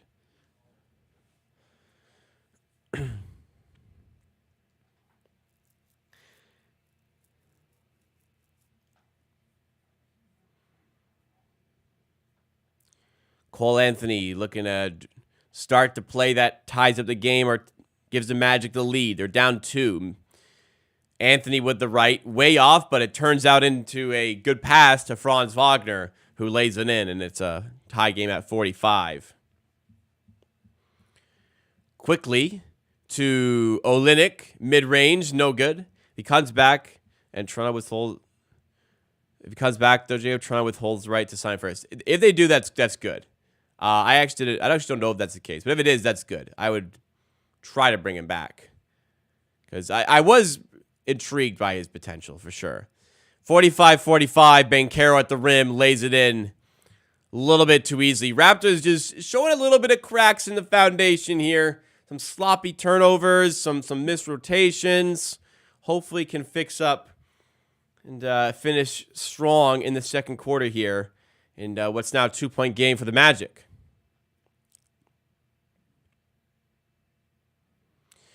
I don't know what to say about Koloko. I have no idea what's going on, so I don't know. It's tough to speculate. Hopefully he can build a successful basketball career. That's what I'm hoping for. Whether it be in Toronto or elsewhere. If it's in Toronto, great. If it's somewhere else and he's just back in the sport, also great. Because I can't imagine working so hard to get in the league and then having all that work taken out of your hands by health. I mean, could you imagine? Not even your abilities. It's health that takes it out of your hands.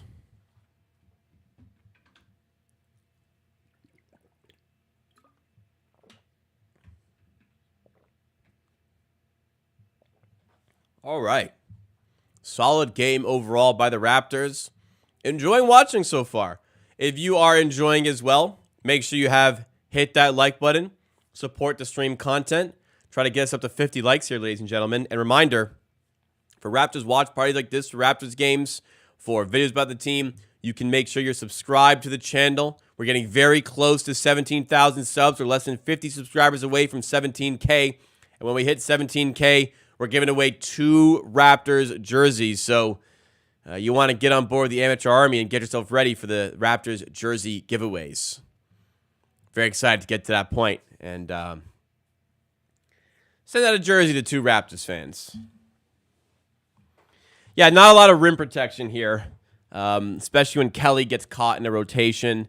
And even still, Kelly Olynyk not the most prolific rim protector. So that said, the Raptors limiting the offense. Orlando only on 47 with 2:47 to go in the half. I've seen worse. I've seen far worse, or 2:28 to go rather. I've seen a lot worse.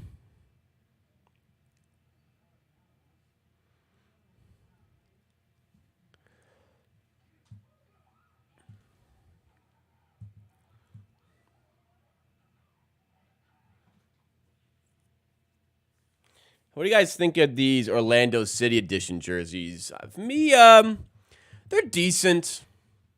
They're not that cool. I like the court, though. I think the court they kind of nailed. But the jerseys are a bit meh. There's a lot worse out there for City Connect. These are decent. The court is nice, though. I like the color scheme. I like the paint, that like mesh look on it. Anyways, Kelly Olynyk out of the timeout, up fake, drives inside, tries to kick out. It's deflected by Wagner to Abaji. Quickly now, has 2 seconds to get a shot up, tacks the rim and doesn't go there. Any jerseys you looking by? Not at the moment. Not hunting a jersey right now. If there's a rebrand, I might dabble, but not yet. Raptors get a miss there. Gary Trent fires away the three in transition. It's no good, and it's deflected away on the rebound to Banchero. Next jersey probably would be at this moment either a Quickly or Barrett jersey. Barrett would be a cool one because he's Canadian. Banchero gets a screen from Wendell Carter. Fires away on the three. No good. Rebound deflected to Trent, who finds Abaji in transition. And at the rim on the outlet pass, Abaji throws it down. Tied at 47.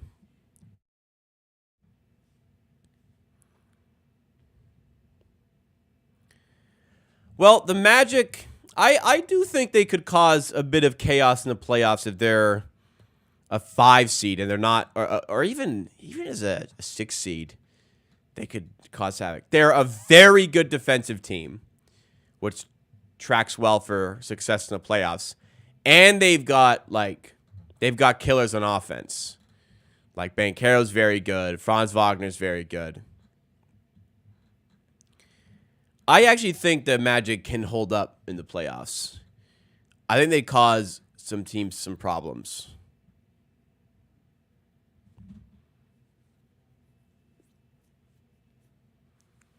Xavier and Lee, I have not, but I will for sure check them out.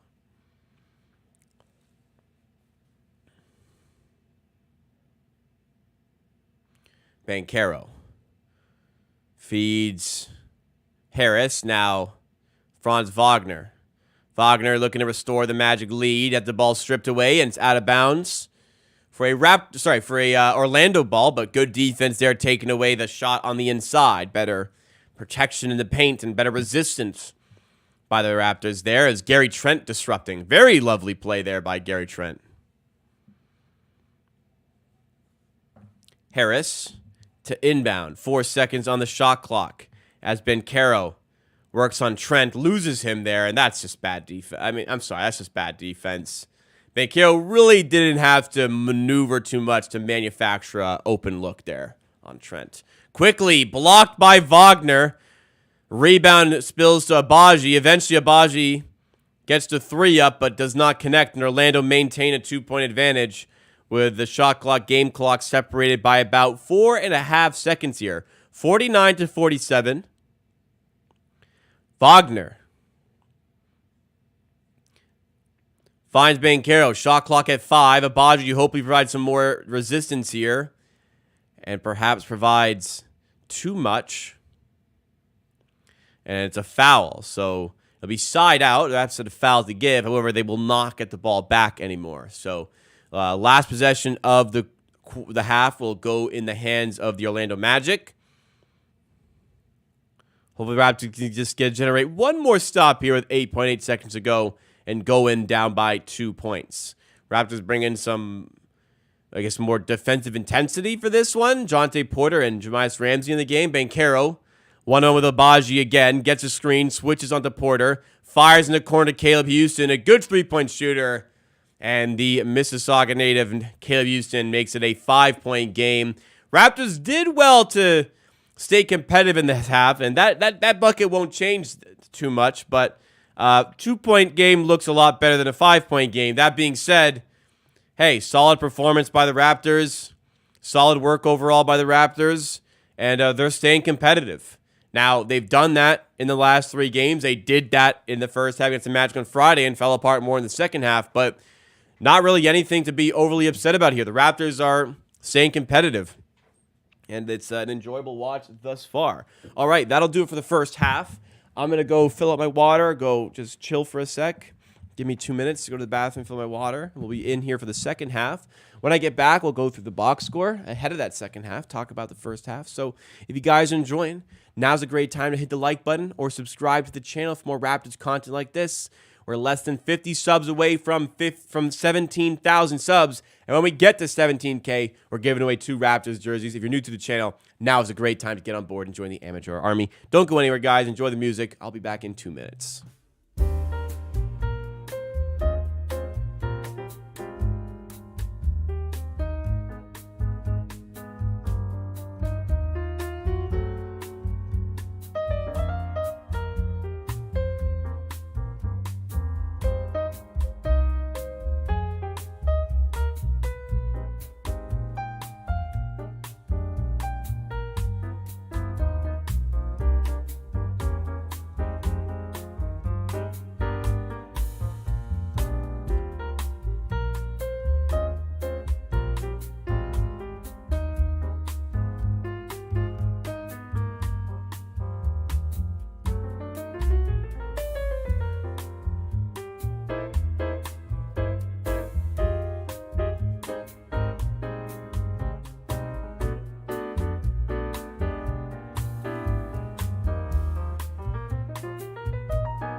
Kind of strange to be streaming a Raptors game, and it's still like pretty light out at halftime. So early start plus clocks going forward, I suppose. But it's kind of nice. It's kind of nice.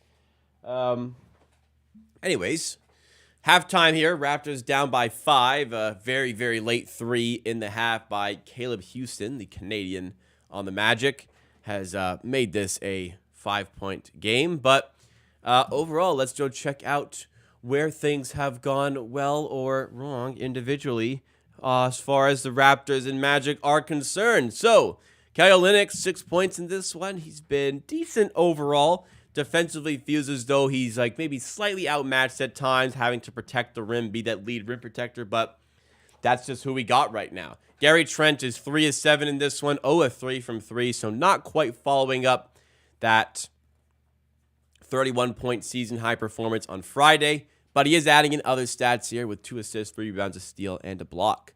Emmanuel quickly not having a good night. Shooting-wise, 2 of 9 from the field, 0 of 3 from 3. Raptors as a whole not shooting the ball well, but still not paying the price, even despite that. Abaji with one of his better halves in a Raptors uniform, 9 points, 4 of 6 shooting. Grady Dick has the other 3 alongside Abaji. He's 3 of 6 with 7 points, so a bit better from Grady Dick today, though defensively he's once again struggling. Bruce Brown is 2 of 4 in this one. We've had worse halves by Bruce Brown. Jordan Nwora looking decent again with 6 points here. Travis Ramsey, bringing nice energy. No points, but I feel like he's not out of place. And Jonte Porter also. No points, but I feel like he's playing decently. And the bench lineup has been okay overall. For the Magic, their top 2 guys lead the way. Banchero's got 12 points. Franz Wagner has 12 points. And off the bench, Mo Wagner has 9. Just not being able to cope with the size, a problem for the Raptors. Over to the team stats in this one. Possession battle is pretty much dead even here. Raptors and the Magic tied on the rebounds, tied with offensive rebounds. So no edge being found there. Turnover-wise, Raptors have committed 9. Orlando have committed 8.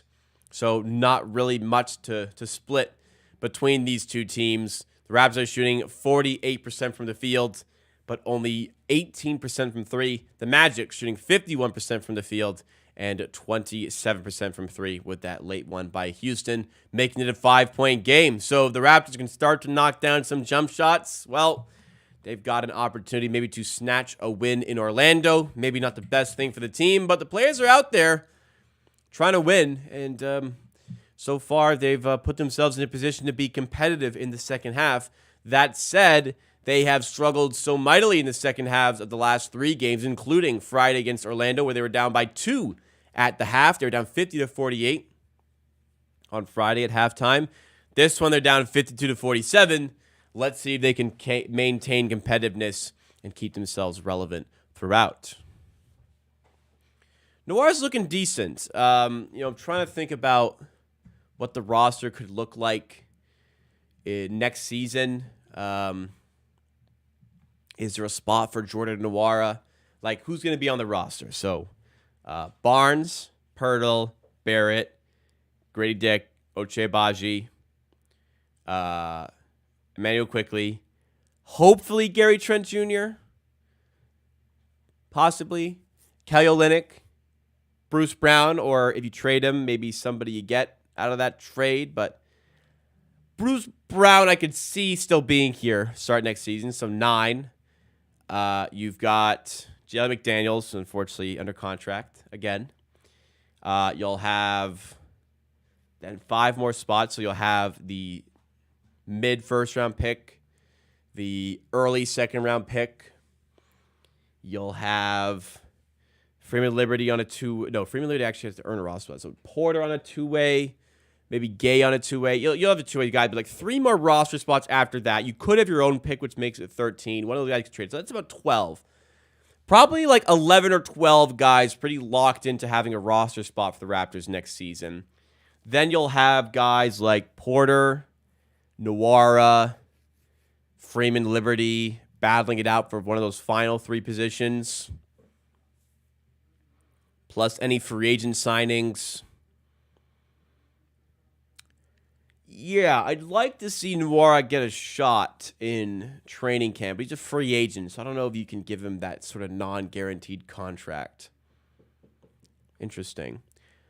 I feel like he's a good player to have in like that 12 to 15 space in your roster.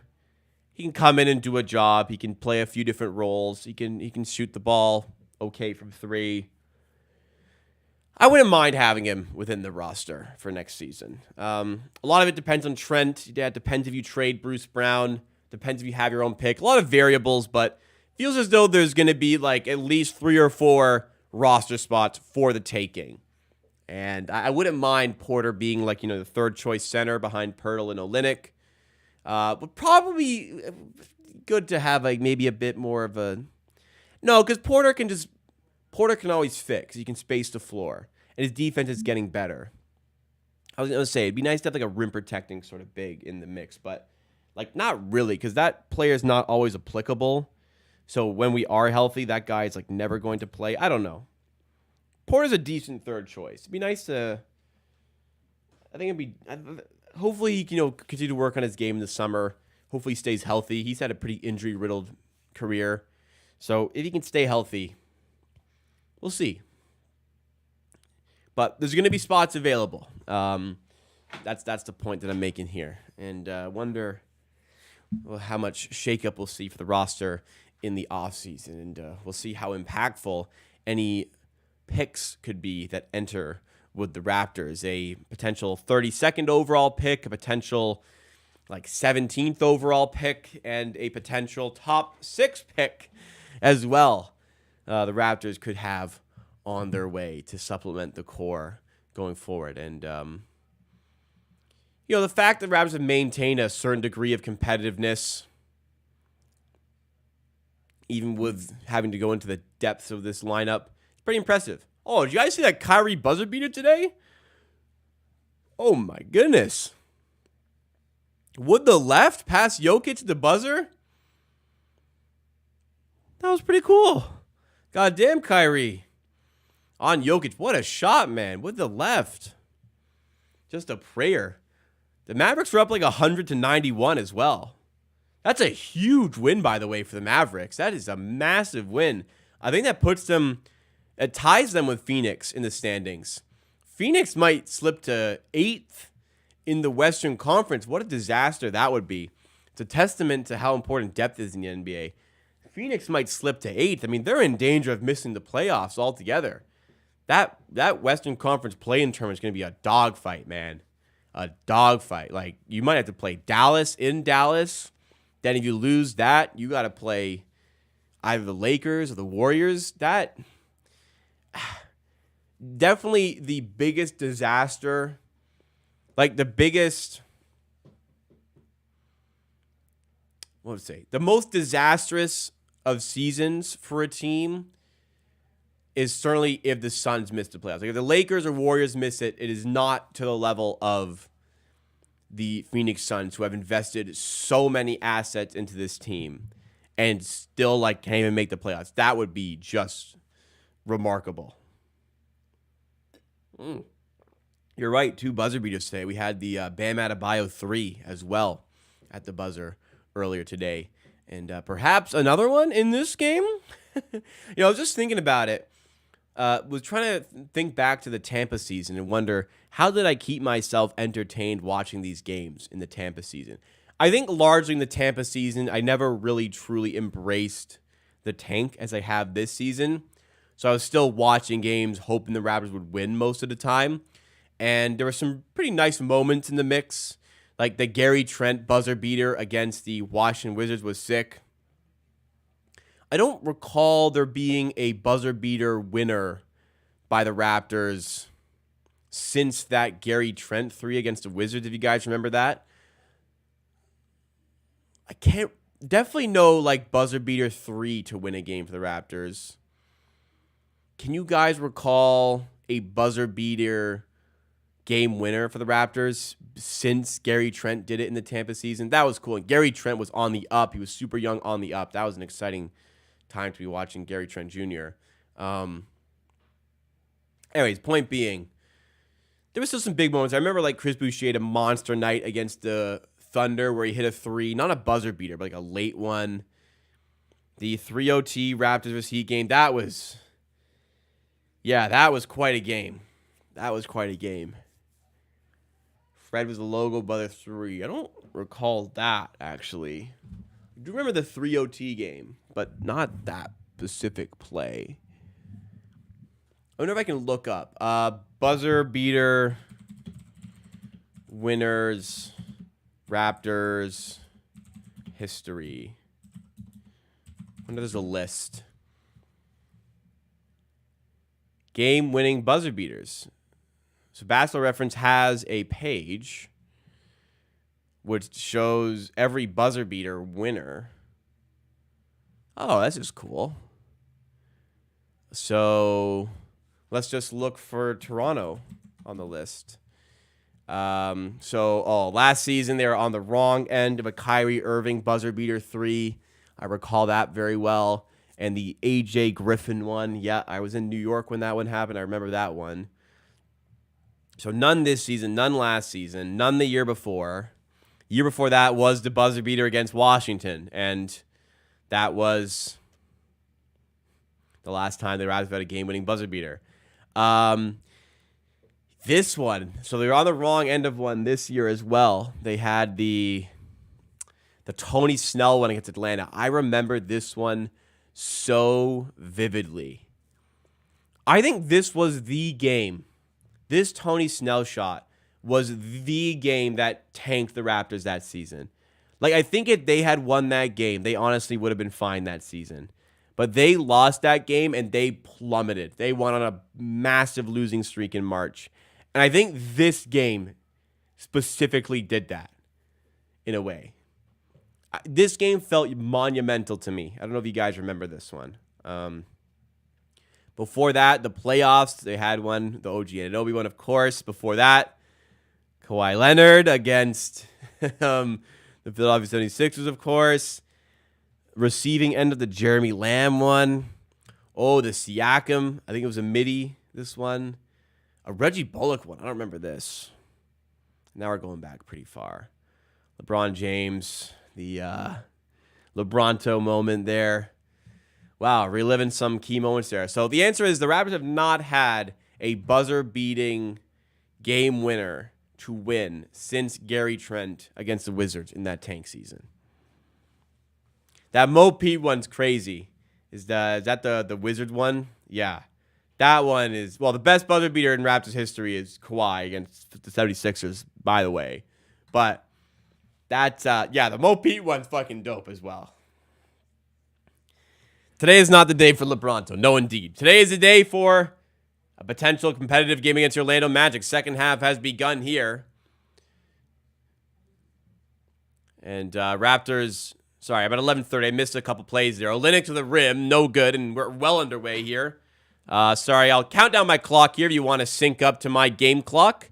You can either pause me if I'm ahead of your Raptors stream, or you can pause your Raptors stream if you have the ability to do so. If you're on cable and can't do it, I apologize. But if you can, I'll count down my clock and you can try to sync up to me. I'm currently watching as there was a foul called. Camera on Banchero here. Is he heading to the free throw line? I believe he is.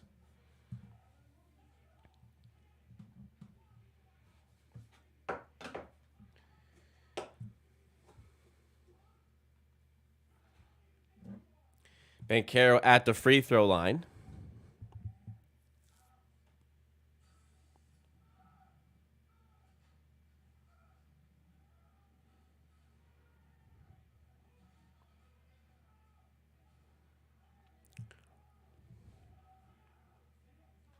Banchero makes both free throws.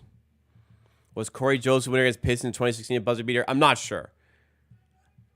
I'd have to look in. There was one, DeRozan had one. No, I don't think it was a buzzer beater against Detroit. That one was cool. It wasn't quite a buzzer beater. Grady Dick attacking the rim. Tough layup, no good.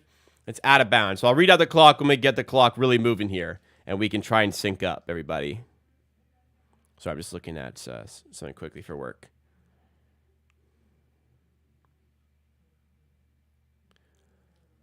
$10:57, $10:55, 4, 3, 2, 1, 10:50 on my clock. Banchero.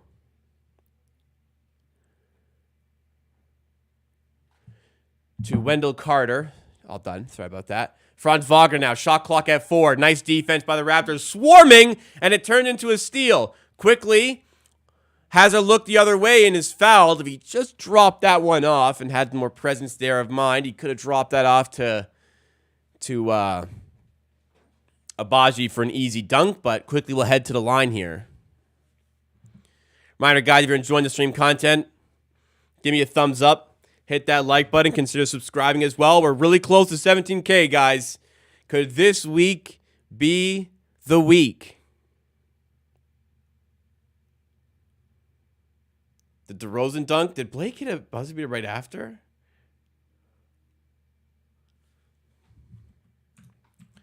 Is that what?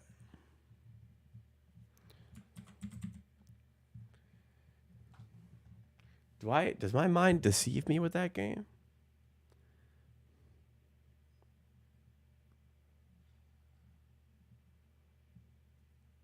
That Corey Joseph one against Washington was, in fact, a buzzer beater. By the way, I see it on the list now. The Blake Griffin one isn't on here if that was a buzzer beater.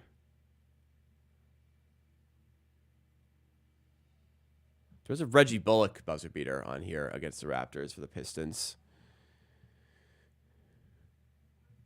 Not on the list, whatever it was. Quickly for 3. Air ball.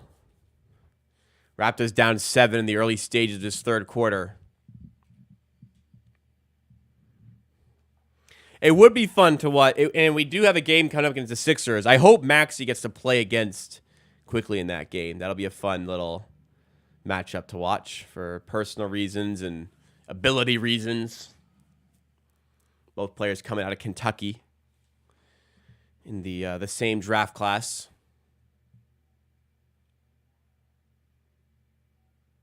Maxey's better, of course, but it'll be fun to see the matchup. Maxey, a 21st overall pick. Manuel quickly, a 25th overall pick in that draft. Both players featured in my 2020 NBA Draft redraft that was done on the member-exclusive live stream this morning. If you're a member, you can go check that out. If you want to go check it out, you can become a member. Members have access to the member-exclusive live streams on Sunday mornings. You get access to emotes in chat. Your name is highlighted. You get the icon beside your name.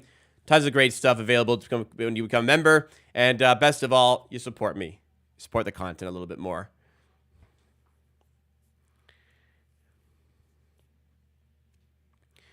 Wagner makes his free throws there, and the Magic take a 57-48 lead. Is this where the game just gets away from the Raptors? They've kept it close. They fought back from 10 down earlier. Can we get more of the same here? Grady Dick in the corner to Abaji. Steps in, finds quickly in the corner to Grady Dick. Nice cut inside to the rim. Tough layup is off the mark. Wanted the foul call, won't get it.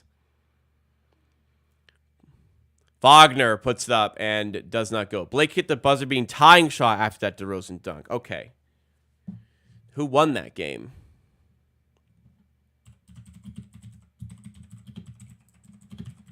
For some reason I don't remember.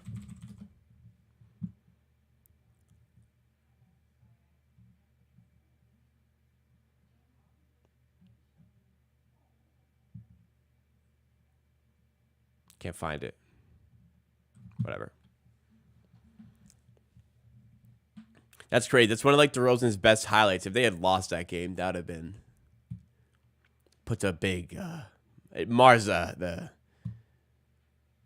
moment a bit.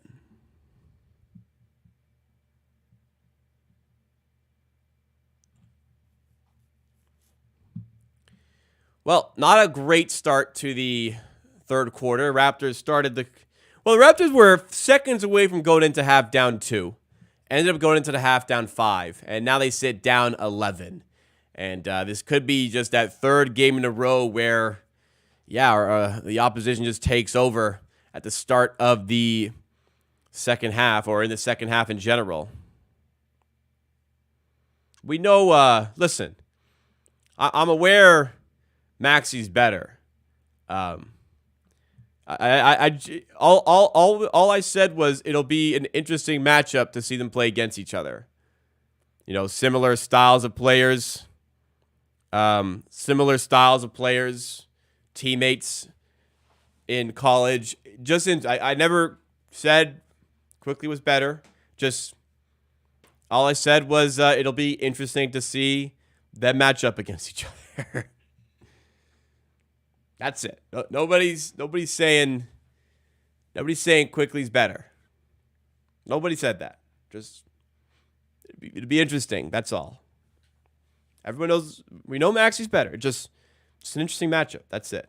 I'm looking for reasons to be excited for Raptors games, and that is one of them. Okay, that's it, guys.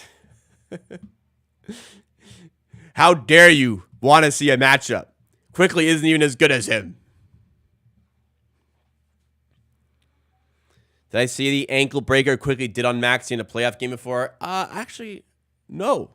But I'm interested in finding it now. Zach Craig said, this is my first year following the NBA. Chose to support the Raptors. How unlucky. Well, listen, Zach. Speaking from experience, suffering through the bad times makes the good times and the good moments even better. You stick with it, it's worth it in the end. Unless you're a Clippers fan. And it's never worth it. Only pain. But here, we've done it, and we can do it again one day. Raptors are going to trim away at this 11-point lead and out of the timeout. I always hate when the first play out of the timeout is a turnover. I cannot stand it.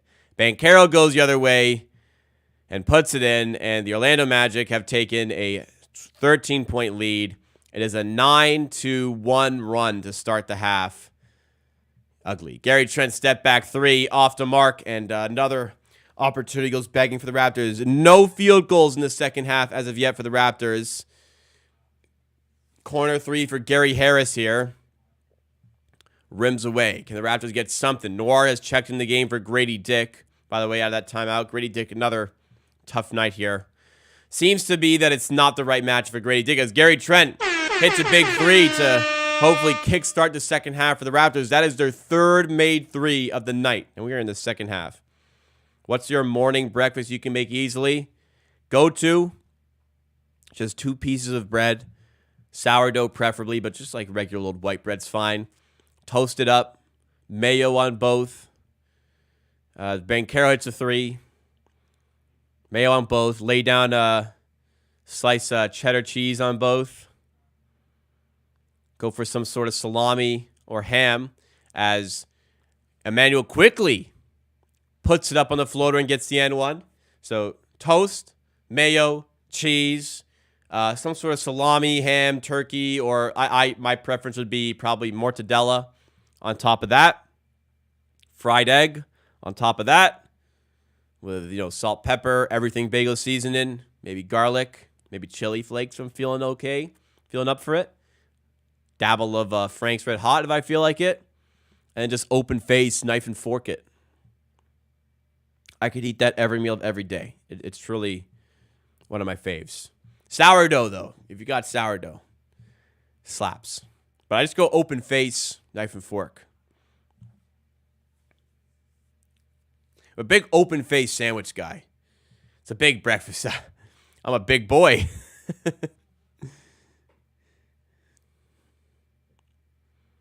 2 eggs, 2 pieces of toast, bit of cheese, bit of deli meats. It's not crazy.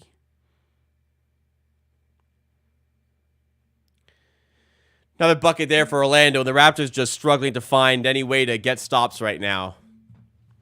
And we've seen this movie before in the second half. Quickly, telegraph that pass, and it's turned over.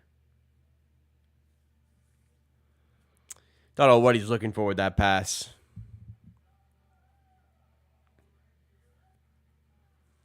Apparently, Alvin Williams says that Emmanuel Quickly told Olynyk to cut there and made that pass even more apparent.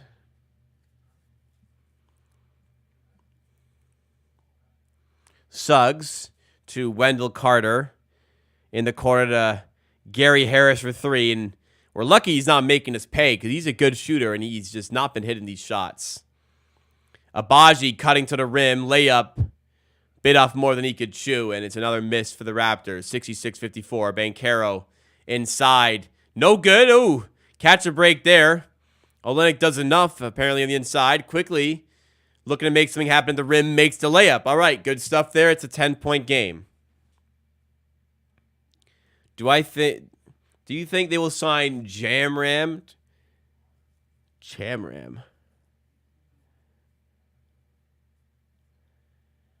Who the fuck is Jamram? Does Noir get a new contract? I don't know. I think there's a chance.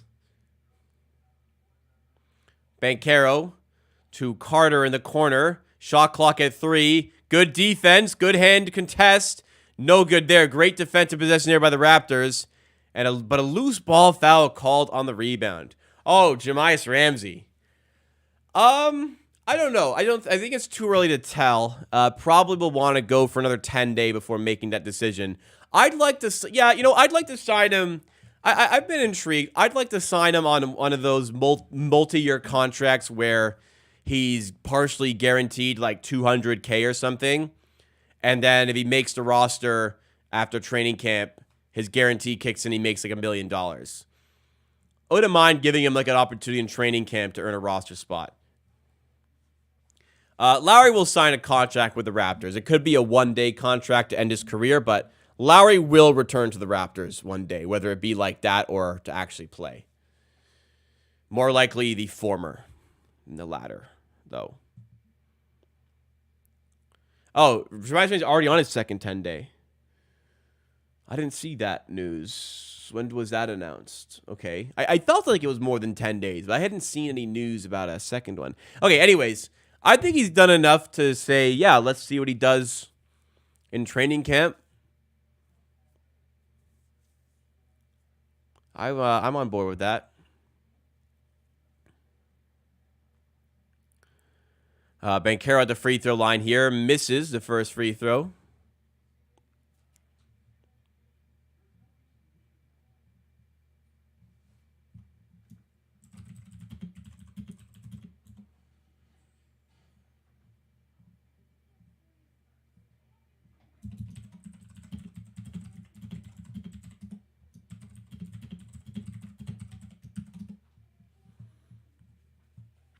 Second free throw good there for Paolo Banchero, and it's 67-56. Can the Raptors claw back into it? The bench starting to creep onto the court. They have handled the Magic bench pretty well these two games, considering the matchup quality differences.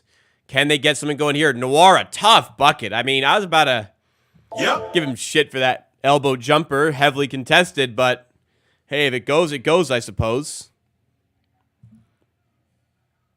Franz Wagner to Paolo Banchero. Banchero swings to Wendell Carter. Above the break 3 is no good for the big man. Rebound by Agbaji. Gets to Porter, but it's tipped out. And they call it a Orlando ball on the baseline.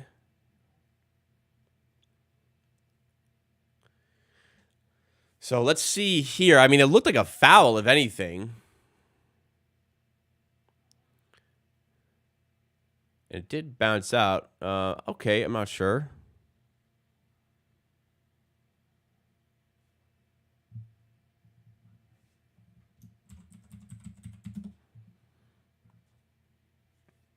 Banchero working on quickly here. A bit of a mismatch, but defense swarmed. He kicks it Gary Harris in the corner, and the Raptors leaving that open, but Gary Harris hasn't been hitting anything, so keep on doing it, I guess. Quickly to Agbaji. Agbaji stepping back.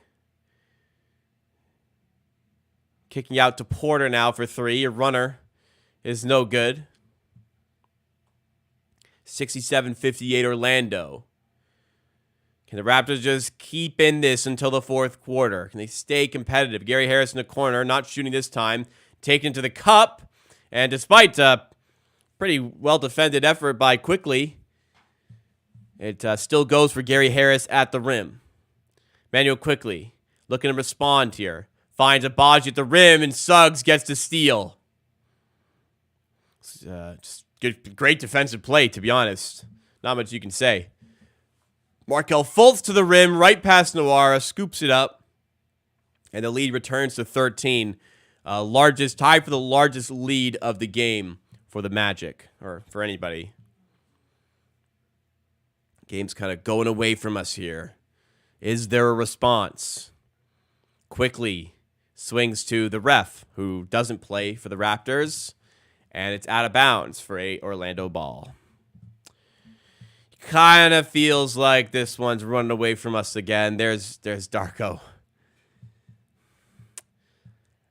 Yeah, not much you can do right now. Better team taking over a little bit here. Yeah, signing Freeman Liberty to a standard contract and then never playing him is an interesting move.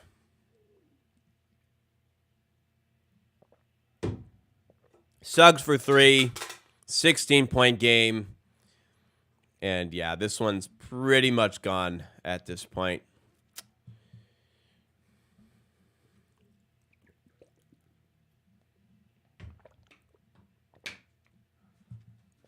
Tough, man.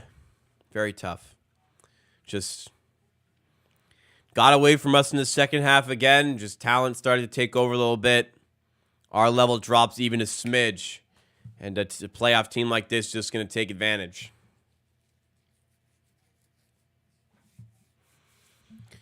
It's becoming a theme. I don't know what to say. It's just becoming an overall theme for this Raptors team.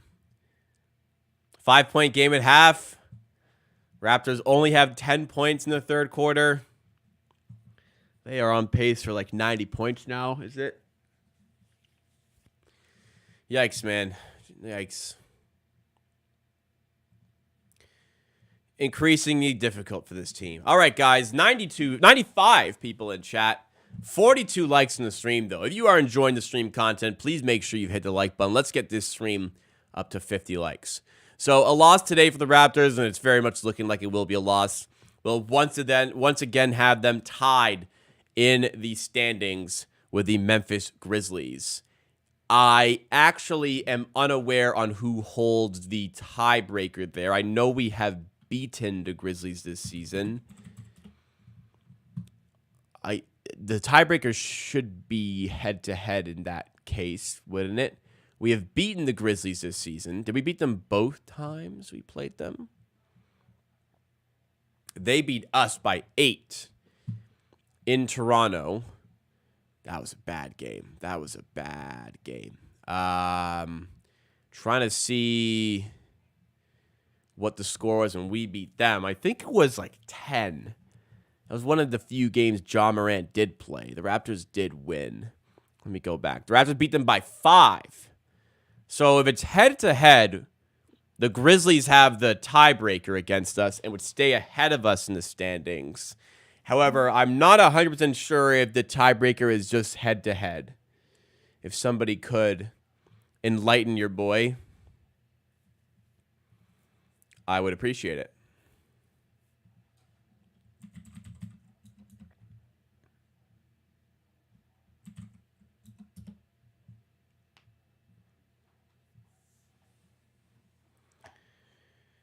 Yeah, 14 games left after this one. It's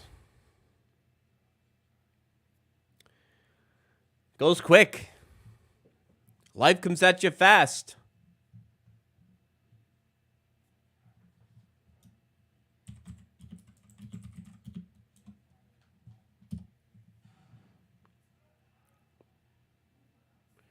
All right, 74-58. Jordan Nwora, nice step inside. Lovely move to the rim and finishes.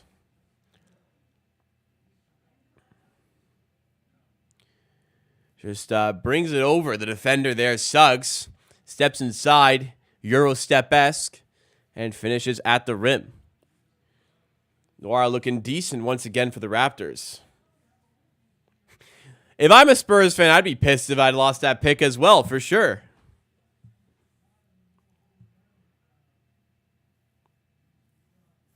The Raptors pick doesn't convey until after the lottery balls. Yeah, but I'm talking about the tiebreaker because where you are in the standings has a big significance on the percentages you have for those lottery balls. Grizzlies played 2 games against the Spurs, 2 against the Wizards as winnable games. Raptors have 2 against the Washington and 1 against Brooklyn. Yeah, our strength of schedule is 10th in the NBA. Theirs is 16th. At least coming into tonight, that was the case.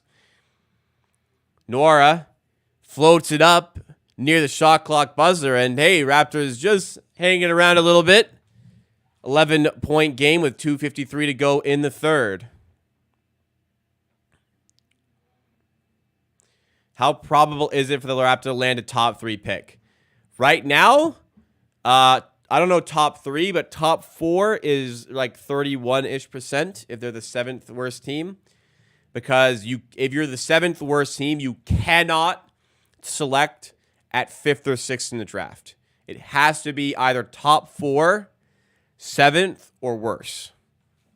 It's kind of weird, but it's just to stack it so that like anybody in the lottery can end up in the top 4. So the distribution's a bit strange. That's what happened to the Raptors in the Scotty Barnes draft. They were the 7th worst team, and they ended up not with the 7th pick, so they automatically were a top 4 pick, and just so happened to get the 4th pick, and just may have snuck out the best player in said draft class with that pick.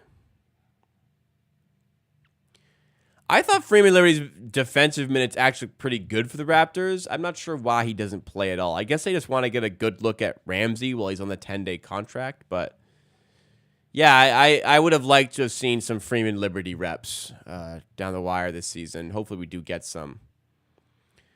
I like Nwora over Abaji for the present. For the future, definitely still want to see Abaji minutes. There's a foul call against Ramsey there. But Nwora, like I was saying earlier, has a chance to get in the roster next season.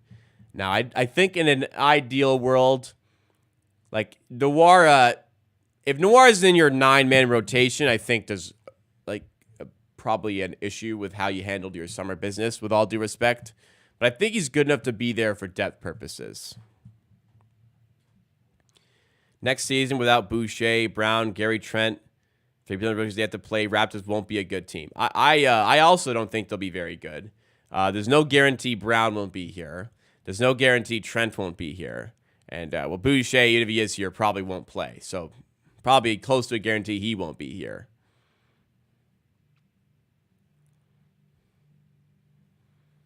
A top 3 pick is possible. We would have to pretty much lose out the rest of the season. Not really. I mean, the Grizzlies will pick up some wins.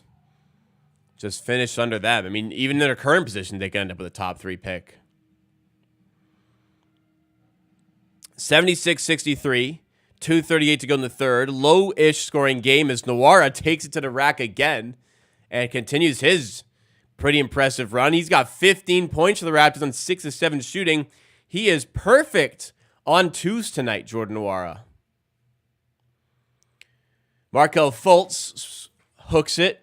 Doesn't go. 11-point game still. Desmond's coming back, but the Grizzlies are tanking. They'll sit him out a lot of games. But, yeah, they'll pick up some wins here and there for sure. Ramsey feeds Porter on the rim, but the pass is fumbled, and Jalen Suggs' transition 3 is good, and the lead is up to 14. Man, who would have thought Suggs had that in his locker coming into the NBA season? Jordan Nwora for 3, and he gets his first 3 of the night. He's 7 of 8 from the field, and he's got 18 points. 18 of the 68 Raptors points have come from Jordan Nwora, of all players. Sensational stuff in 18 minutes. Banchero attacking, and the Raptors' lack of rim protection once again exposed there. Brown fumbles the ball for no reason. Nobody forced that turnover, and the lead remains at 13. Banchero finds Mo Wagner attacking the rim, and he's fouled. Well, when Noir plays, he seems to do like decently. Although he had some game time like last week, he played like ass. So, I mean, not here. He's playing well here. He had a good game against Orlando on Friday. So I don't know. I think he's got a chance of being on the roster next season. Darko going to challenge this one actually. So we'll see a replay on if Moritz Wagner was actually fouled. Well, we're not going to have a look because they're going to commercials, so I don't know if this will be successful or not. Not that I would know anyways with the way the NBA is. But 13-point game still. 81-68. You know what? It's a good time to go to the bathroom now. I'll be right back, guys. Go to the bathroom so that at the end of the quarter we can go through box score. I'll be right back, guys.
What do we got? We win the challenge.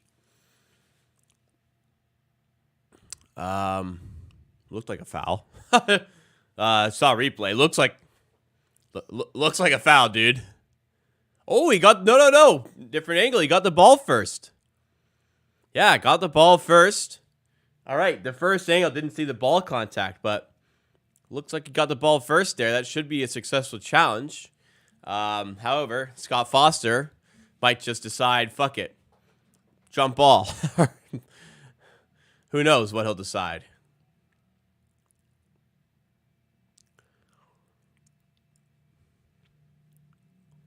Successful challenge. All right. Take our little wins here and there. The Raptors keep it at 13.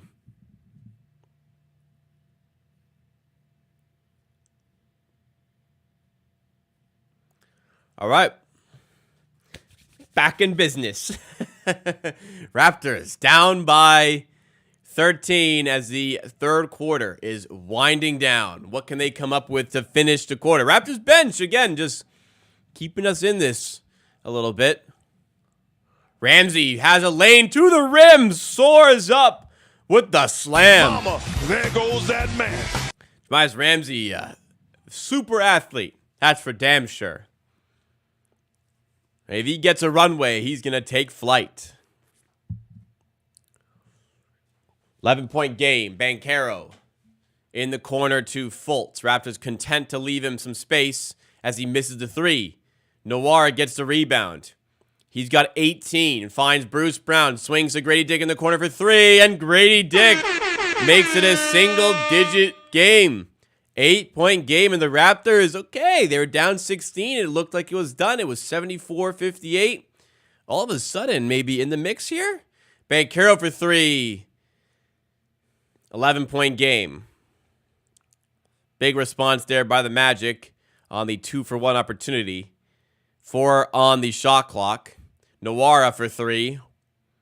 Doesn't go this time. He had the hot hand, but no good this time. And Orlando have potential to extend the lead. Man, if they hit a three, if they get back-to-back buckets right at the end of the half, or in the quarter after we claw back, or why leave Joe Ingles open for three?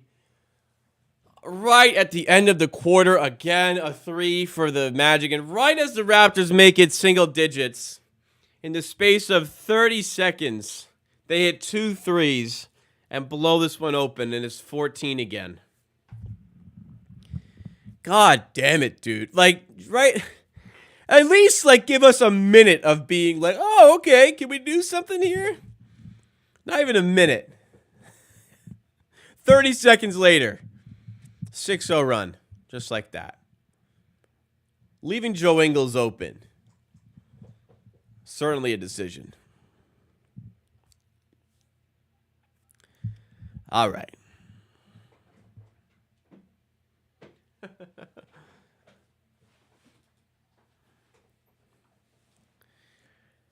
Well, let's have a look at the box score. Yes, if Jordan Nwora is your best player, that usually indicates a problem, and perhaps that is the case here. Jordan Nwora, 7 of 9 with 18 points. He's perfect. 6 of 6 on twos today, and has 5 rebounds to go with it. But he's the only player in the positive for the Raptors. Mayo quickly, tough night, 4 of 12, 0 of 4 from 3. He's minus 19, 12.7 assists. Sorry, 12.7 rebounds, 3 assists. Olynyk has not affected the game much since the early goings. 6 points, 4 rebounds, 2 assists. Gary Trent, 4 of 9, but only the 1 of 5 from 3. Not following up Friday's 31-point display here. Only 10 for him. Grady Dick's got 10. Decent numbers offensively, defensively, struggling against a big Magic team. Doesn't seem like it's the right matchup for him, but still impacting the game on offense. And also on the bench, Bruce Brown's got 6. Ramsey's got 2. Porter, nothing, but I feel like Porter is still playing pretty well. Banchero's now up to 26 points after a big third quarter. Franz Wagner on 16 points, and it just feels like the better team has sort of taken over at this point, and the Magic's good for this advantage. Shooting the ball very well, 52% from the field, 36% from 3, and yeah, when you're shooting 47 and 25, you're probably not going to be hanging around in games with good teams like this, and that's where we're at. Also, turning the ball over 16 times compared to 10 by them is a problem. 7 third-quarter turnovers by the Raptors, and here we are. Gotta keep the ball. Can't be turning it over, dude.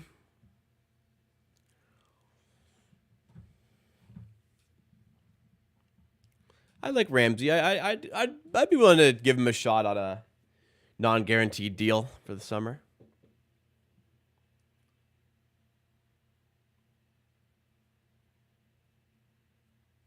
I see the vision. Yeah, crazy Orlando are a playoff team out of nowhere like that, but Mo Wagner, corner 3, and in the space of 1 minute of game time, it has gone from an 8-point game to a 17-point game with 3 straight threes by the Magic. And yeah, this one is back to feeling done. Largest lead of the night for the Magic. Tough, man. 90-73.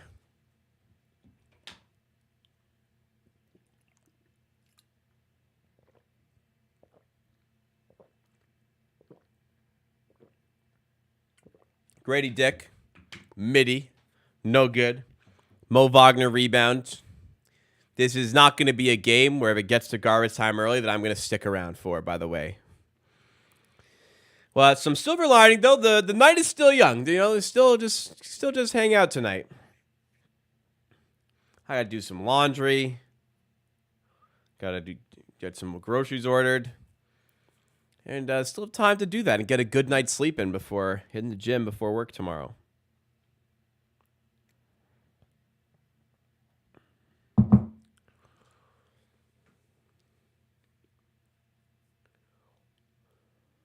Oh, but it's not done yet. We're not garbage time yet. I mean, maybe we don't get there. Maybe the Raptors make a move here. 90-73. Bruce Brown at the free throw line can trim the lead to 15. Made the first. Second one on the way. Remind you to hit that like button if you're enjoying the stream content tonight.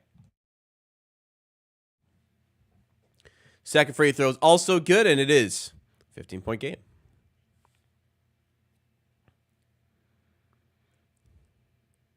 What is the best thing you like with steak? Garlic mashed potatoes. Yeah.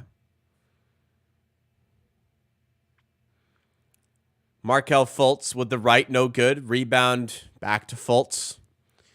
Gets past Porter. Finds Mo Wagner in the corner. Too strong on the three this time.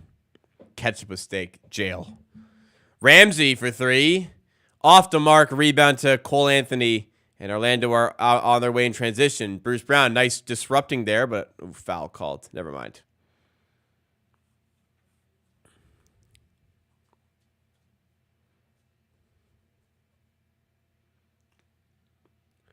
Raptors haven't won since March 3rd. Whew.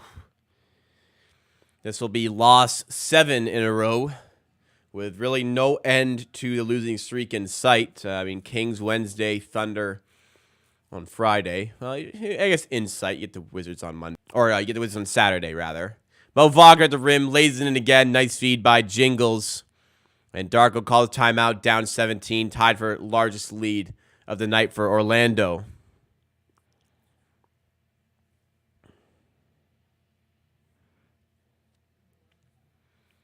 Best thing to have with a steak is a glass of water and just pour that thing right on top of it. Slop it up, baby. Go to the Kings vs. Raptors game. What can I expect? I think you can expect Sabonis to play really well. I think you can expect the Raptors to lose pretty comfortably, but they've made a certain degree of competitiveness in this stretch. Honestly, I can't even... you'll have fun. It's just, soaking the experience of being at an NBA game. I can't really imagine being at a game right now because the games are just, they're just losing, right? I don't know. You don't even want them to win, really. But just soak in the atmosphere, Look at the Raptors championship banner. Remember the good times. Ramsey is good defensively for a G League guy. Question is his shooting from three. Can he develop a consistent three-point shot at the NBA level? That's the question. He shot like 42% from three in the G League this season. So you have to feel like he can. Same distance, and he shot in the G League this season. Yeah, over 40% from three. So why not, right?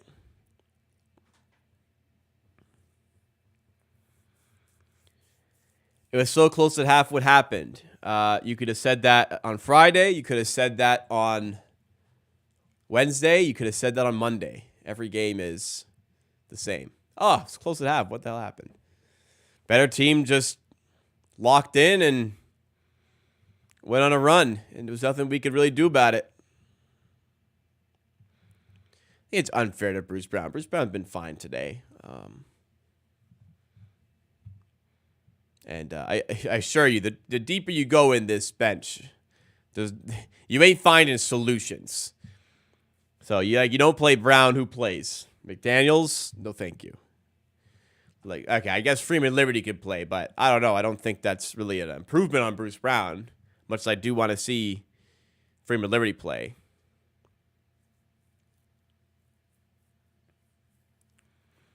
Damn, so the Raptors are just always bad this season. 2-15 without Pirtle is very telling. Wow.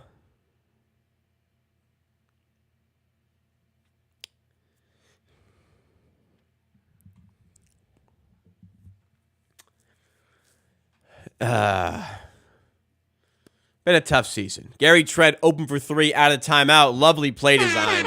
Frees up Gary Trent in the corner. And he makes it a 15-point game. 92. Oh, sorry, they call it a 2. So it's 92-77 here. I guess toe on the line for Gary there. 9:46 to go. Markelle Fultz up top to Caleb Houston. Straightaway three off the mark. Rebound, Jordan Nwora. What a night by Jordan Nwora here. Trying to earn that next NBA contract. Goes behind the back to Gary Trent. Trent one-on-one with Ingles. Fadeaway two. Off the mark for Gary this time. Markelle Fultz looking to extend the advantage. Fultz looking for a lane here. Ends up manufacturing one, but can't get the layup to go. But gets his miss. Kick out to Houston, who misses the three. Porter on the rebound. Gives it to Nwora. Nwora in the corner to Brown. Trying to size up Houston. Takes him to the rim. Tough shot. Draws the foul. Let's say Gary Trent averages 20 points per game in the last 18 games or so. Will the Raptors pay him 20+ million?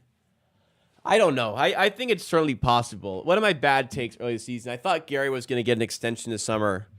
More expensive than I would have liked, but I was thinking he was going to get around 26 million. There were some reports coming out that suggested that be the case, but nothing materialized. It seemed like they were waiting to trade Pascal before getting an extension out to him, but then they didn't end up trading Pascal this summer. So I could definitely see the Raptors going 20+ for Trent in the summer. Not sure I would do that, but I don't know. Maybe it's better than losing him for nothing.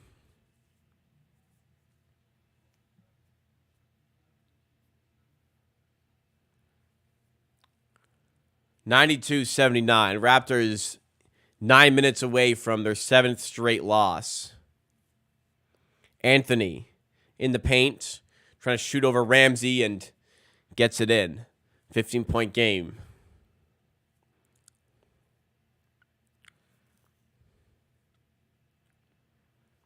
Quickly to Ramsey in the corner to Bruce Brown. Slows it down. Is he going to take on Houston again? No, just pulls up for 3. Doesn't go. Rebound bounces to Ingles. Been 2 games this season versus Utah.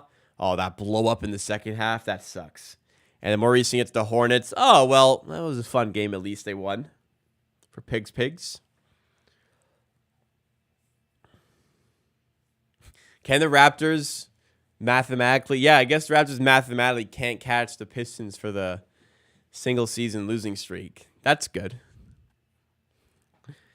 But the Sixers have lost 28 games in a row on either side of a season, so that could get caught, I suppose. Houston for 3 from the corner, off the mark. Do I think Ramsey is good? I think he's worth I think he's probably worth seeing on the training camp roster. I don't know. I think there's something there, maybe. Really impressive G League numbers. I did like him when he was in college. Super athletic, good defender. It seems like decent defender at the very least. Franz Wagner the rim, just a messy bucket. And if it can go wrong, it's going wrong. Oh, we own the tiebreaker against the Grizzlies? What is the tiebreaker, by the way? What is that tiebreaker? Olynyk 3 makes it a 12-point game because we beat the Grizzlies, and then they beat us by more than we beat them by. So I don't know what the tiebreaker is. Ingles. Wagner for 3, air ball. Tiebreaker is a coin flip. I do not think so. Quickly in the corner to Ramsey. Not corner, but it's above the break, but no good there.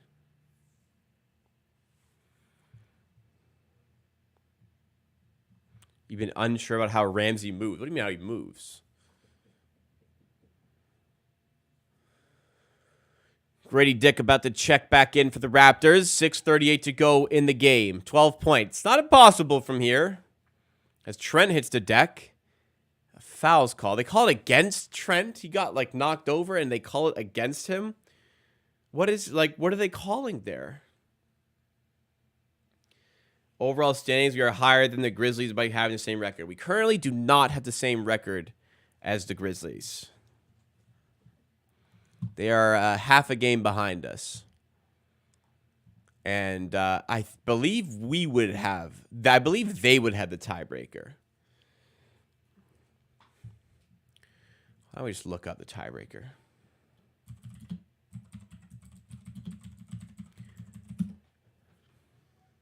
Head-to-head, 1-loss percentage is the first one. So it's 1-1. So I guess the scores don't matter. Division leader wins tie from team not leading division. Not the case here. Division 1-loss percentage for team same division. Nope. Conference 1-loss percentage, which doesn't really apply because they're different conferences.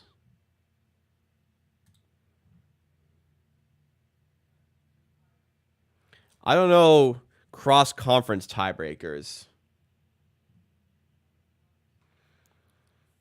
All right, let's see. Tiebreaker. Head-to-head record, which is 1-1, so tied. Position was in one's division, which... Well, actually, I don't know. We're last in our division, but are they last in their division? They are indeed not going to be last in the division because they have the same division as the Spurs.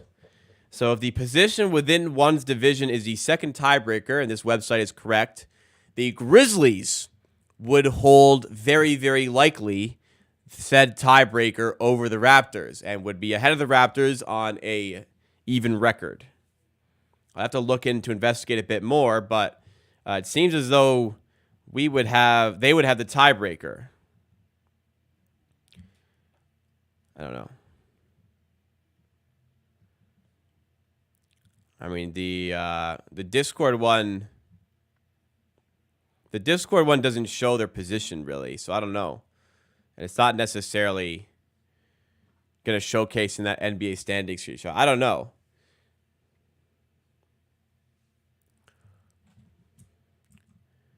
Okay, I mean, like, this website I'm looking at says position within one division, but I think that's only reflective if you're in the same division. Oh no, it doesn't. It specifies after the fact.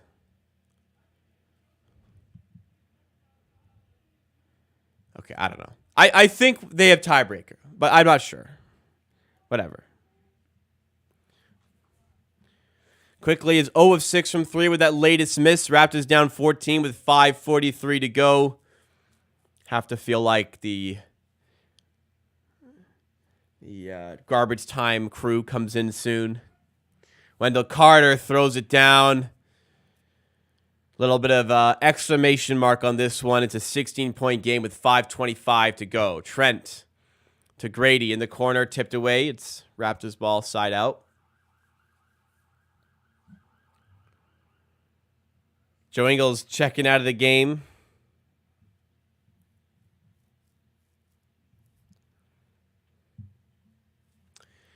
I don't think the game has been horrible. There's been some decent stuff from it, but there's been a lot of bad. There's been worse. There's been worse. There's been a lot worse this season. Olynyk under the rim. Reverse layup is good. 14-point game. Looks like this will be a nice quick one, though. 8:10, we're 2 hours, 40 minutes into stream, and probably wrapping up in the next 10 minutes. Not bad. How's quickly been in this game? Not his best. Not his best. 4-14, 0 of 6 from 3, minus 22.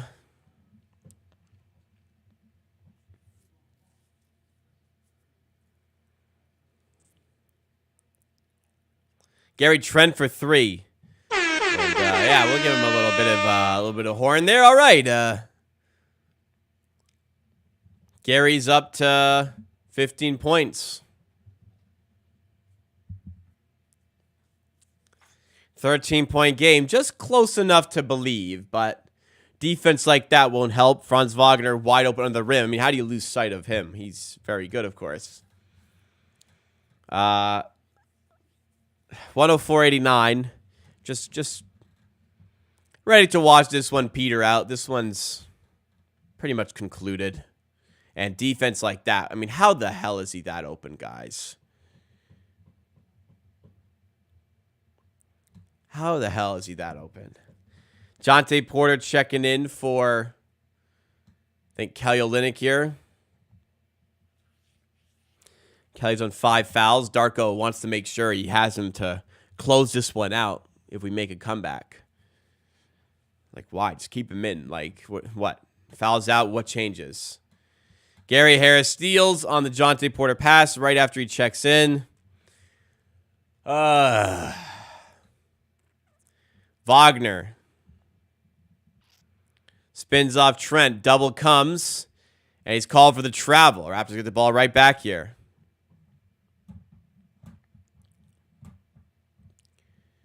Reminder, guys, we're getting to the closing stages of the game. You can stick around for the post-game show after the game. And no matter what your plan is, make sure you drop a like if you have enjoyed or are enjoying the stream. Also, reminder, we're less than 50 subs away from 17,000 subs. Make sure you're subscribed to the channel to keep up to date with all this Raptors content and, of course, to help the channel on the road to that milestone. Trent's at the age where he's got to look out for himself contractually. He's about to enter his prime. You take the fattest contract you can. And with an agency like Clutch Sports, which I believe he's under, they're gonna nickel and dime.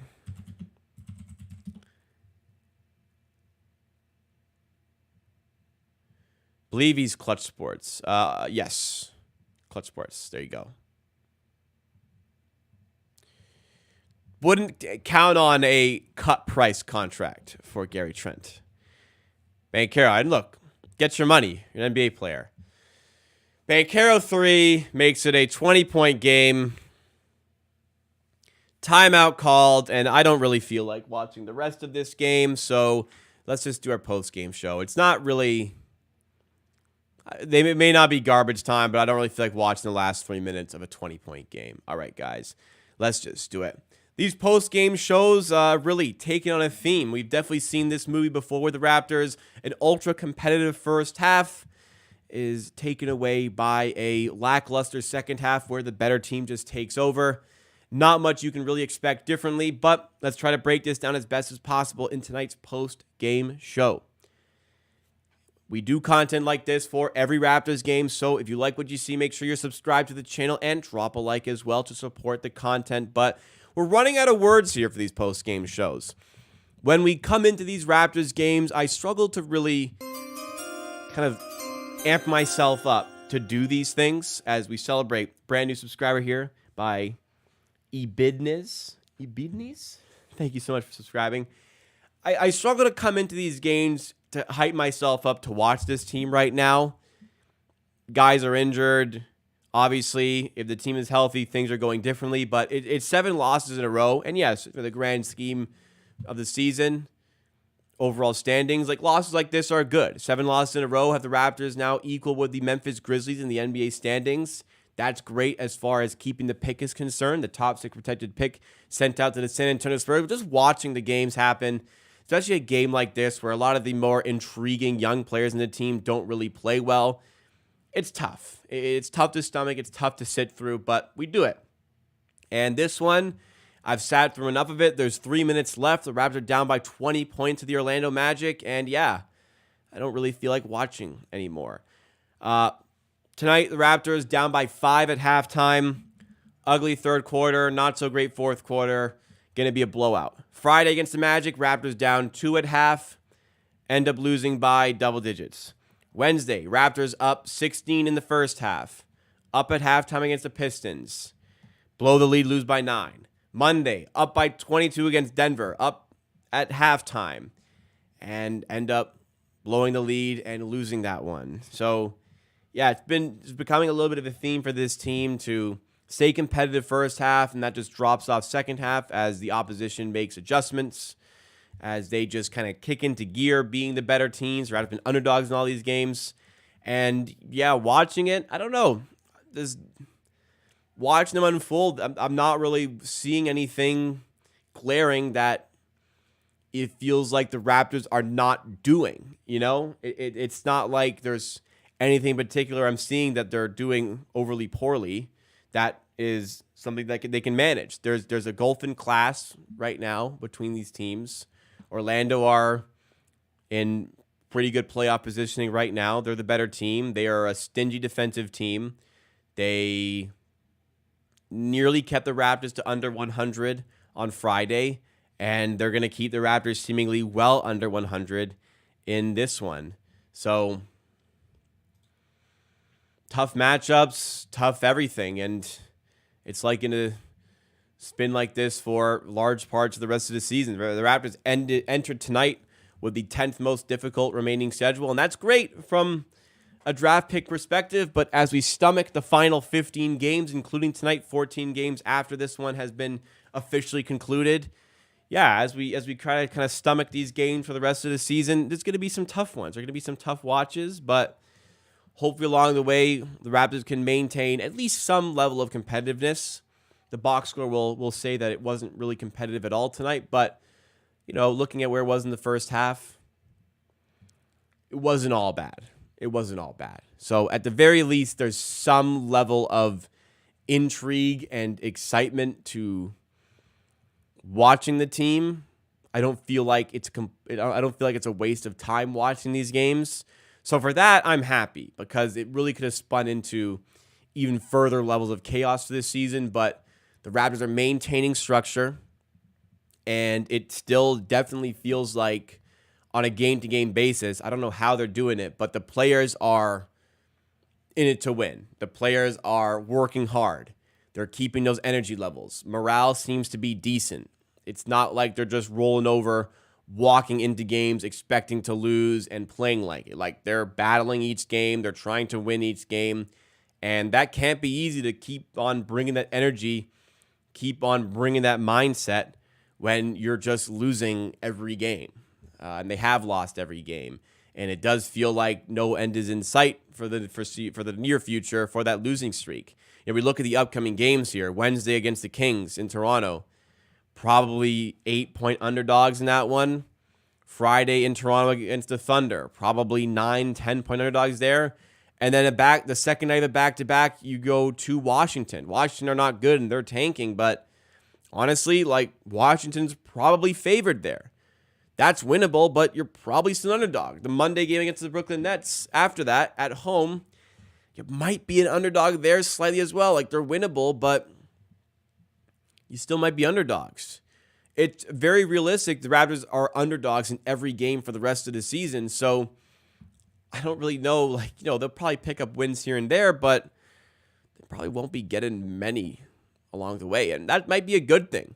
Tankathon is not quite yet updated to the final results here, but the Raptors will drop to 23-45. 7 losses in a row will put the Raptors as tied in sixth bottom of the league with the Memphis Grizzlies, giving them about a 45% chance of using their pick in the upcoming draft. And if my quick Google search was correct, the Toronto Raptors do not hold the tiebreaker over the Memphis Grizzlies, but I'm not confirmed on that. Regardless, strength of schedules remaining on the season. The Raptors coming in tonight, like I said, had the 10th most difficult remaining schedule. Grizzlies had the 16th most difficult remaining schedule as the game wraps up here with the Raptors losing by 15 points in the end. And like I said to start off, kind of a shame when the players you really want to get a look at actually don't play well. Abaji had 7 points in the first quarter, but only 2 in the remaining 3.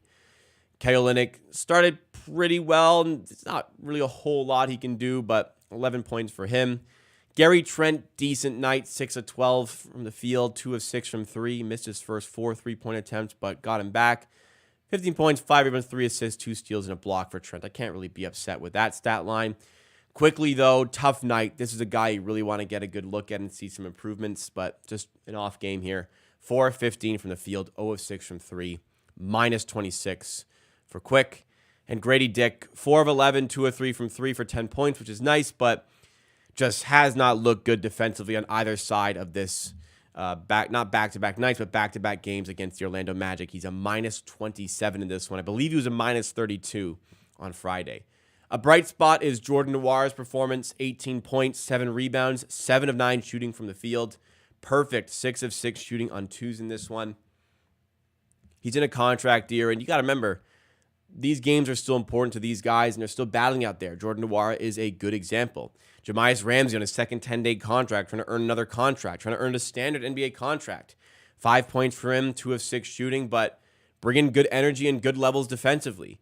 Bruce Brown with honestly one of his better nights as a Raptor, 12 points, 4 rebounds, and despite Jonte Porter only finishing with 4 points, I feel like he's continuing to get better, especially defensively. 7 rebounds, 3 assists, a steal, and a block for him. But Orlando's had too much firepower. Banchero gets 29 on 11 of 16 shooting. Franz Wagner gets 22 on 8 of 13 shooting. Mo Wagner gets 14 on 6 of 9 shooting. It's pretty apparent the Raptors are lacking rim protection. They're lacking players who can get the stops on the inside. And Orlando exposed that for much of the game. And again, there's not really much the Raptors could have done about it. 60 points in the paint for the Magic. They forced 18 turnovers. what do you really expect from this one for the Raptors? What do you really expect as well when the team shoots 45% from the field, 26% from three? The Magic beat us up on the inside. They shoot 51% from the field despite only going 31% from three. Possession battles, somewhat similar. They get one extra rebound. We get one extra offensive rebound. They force 4 more turnovers, but, it's a make-or-miss league. They were making their shots. The Raptors were not. And the better team does come out on top. So 23-45, 7 losses in a row kind of sucks, but we're looking at that tank battle, and the Raptors are on track. Give themselves an opportunity with a draft pick at the end of the season. So, we'll monitor what goes on the rest of the week. It's nice to see competitiveness, at least for a half, but I'd like to see a bit more work being done to counteract any adjustments made by the opposition to maintain competitiveness in the second half. I'm not sure why 4 games in a row that's happened, but why the team's tapered off. Hopefully that's something that can be fixed, but I think these games could be going a whole lot worse than they are here. So that will do it for this one. I'll be back here Wednesday as the Raptors take on the Sacramento Kings. So make sure you are subscribed to the channel so you know when there's content coming out, and drop a like on this one if you did enjoy. I'll be back on Wednesday, and I hope to see you there. Thanks so much for watching. All right, stream chat. Thank you for hanging out with me today and tuning into the stream. I really appreciate it. These games are tough. They're much less tough with you guys hanging out, making them a bit more fun. So still thought we had some fun here and still got enjoyment out of it. But that'll wrap it up from me. All right, guys. Gonna enjoy the rest of my Sunday. Get locked in for content on the week. Tomorrow, gonna be just chilling, taking the day off from the YouTube, but I have real work. Not that this isn't real work, but Tuesday I'll be back with a video. Wednesday I'm back for a stream. And content will be back on course. Thanks again, everybody. I will see you again next time. Enjoy the rest of your weekend.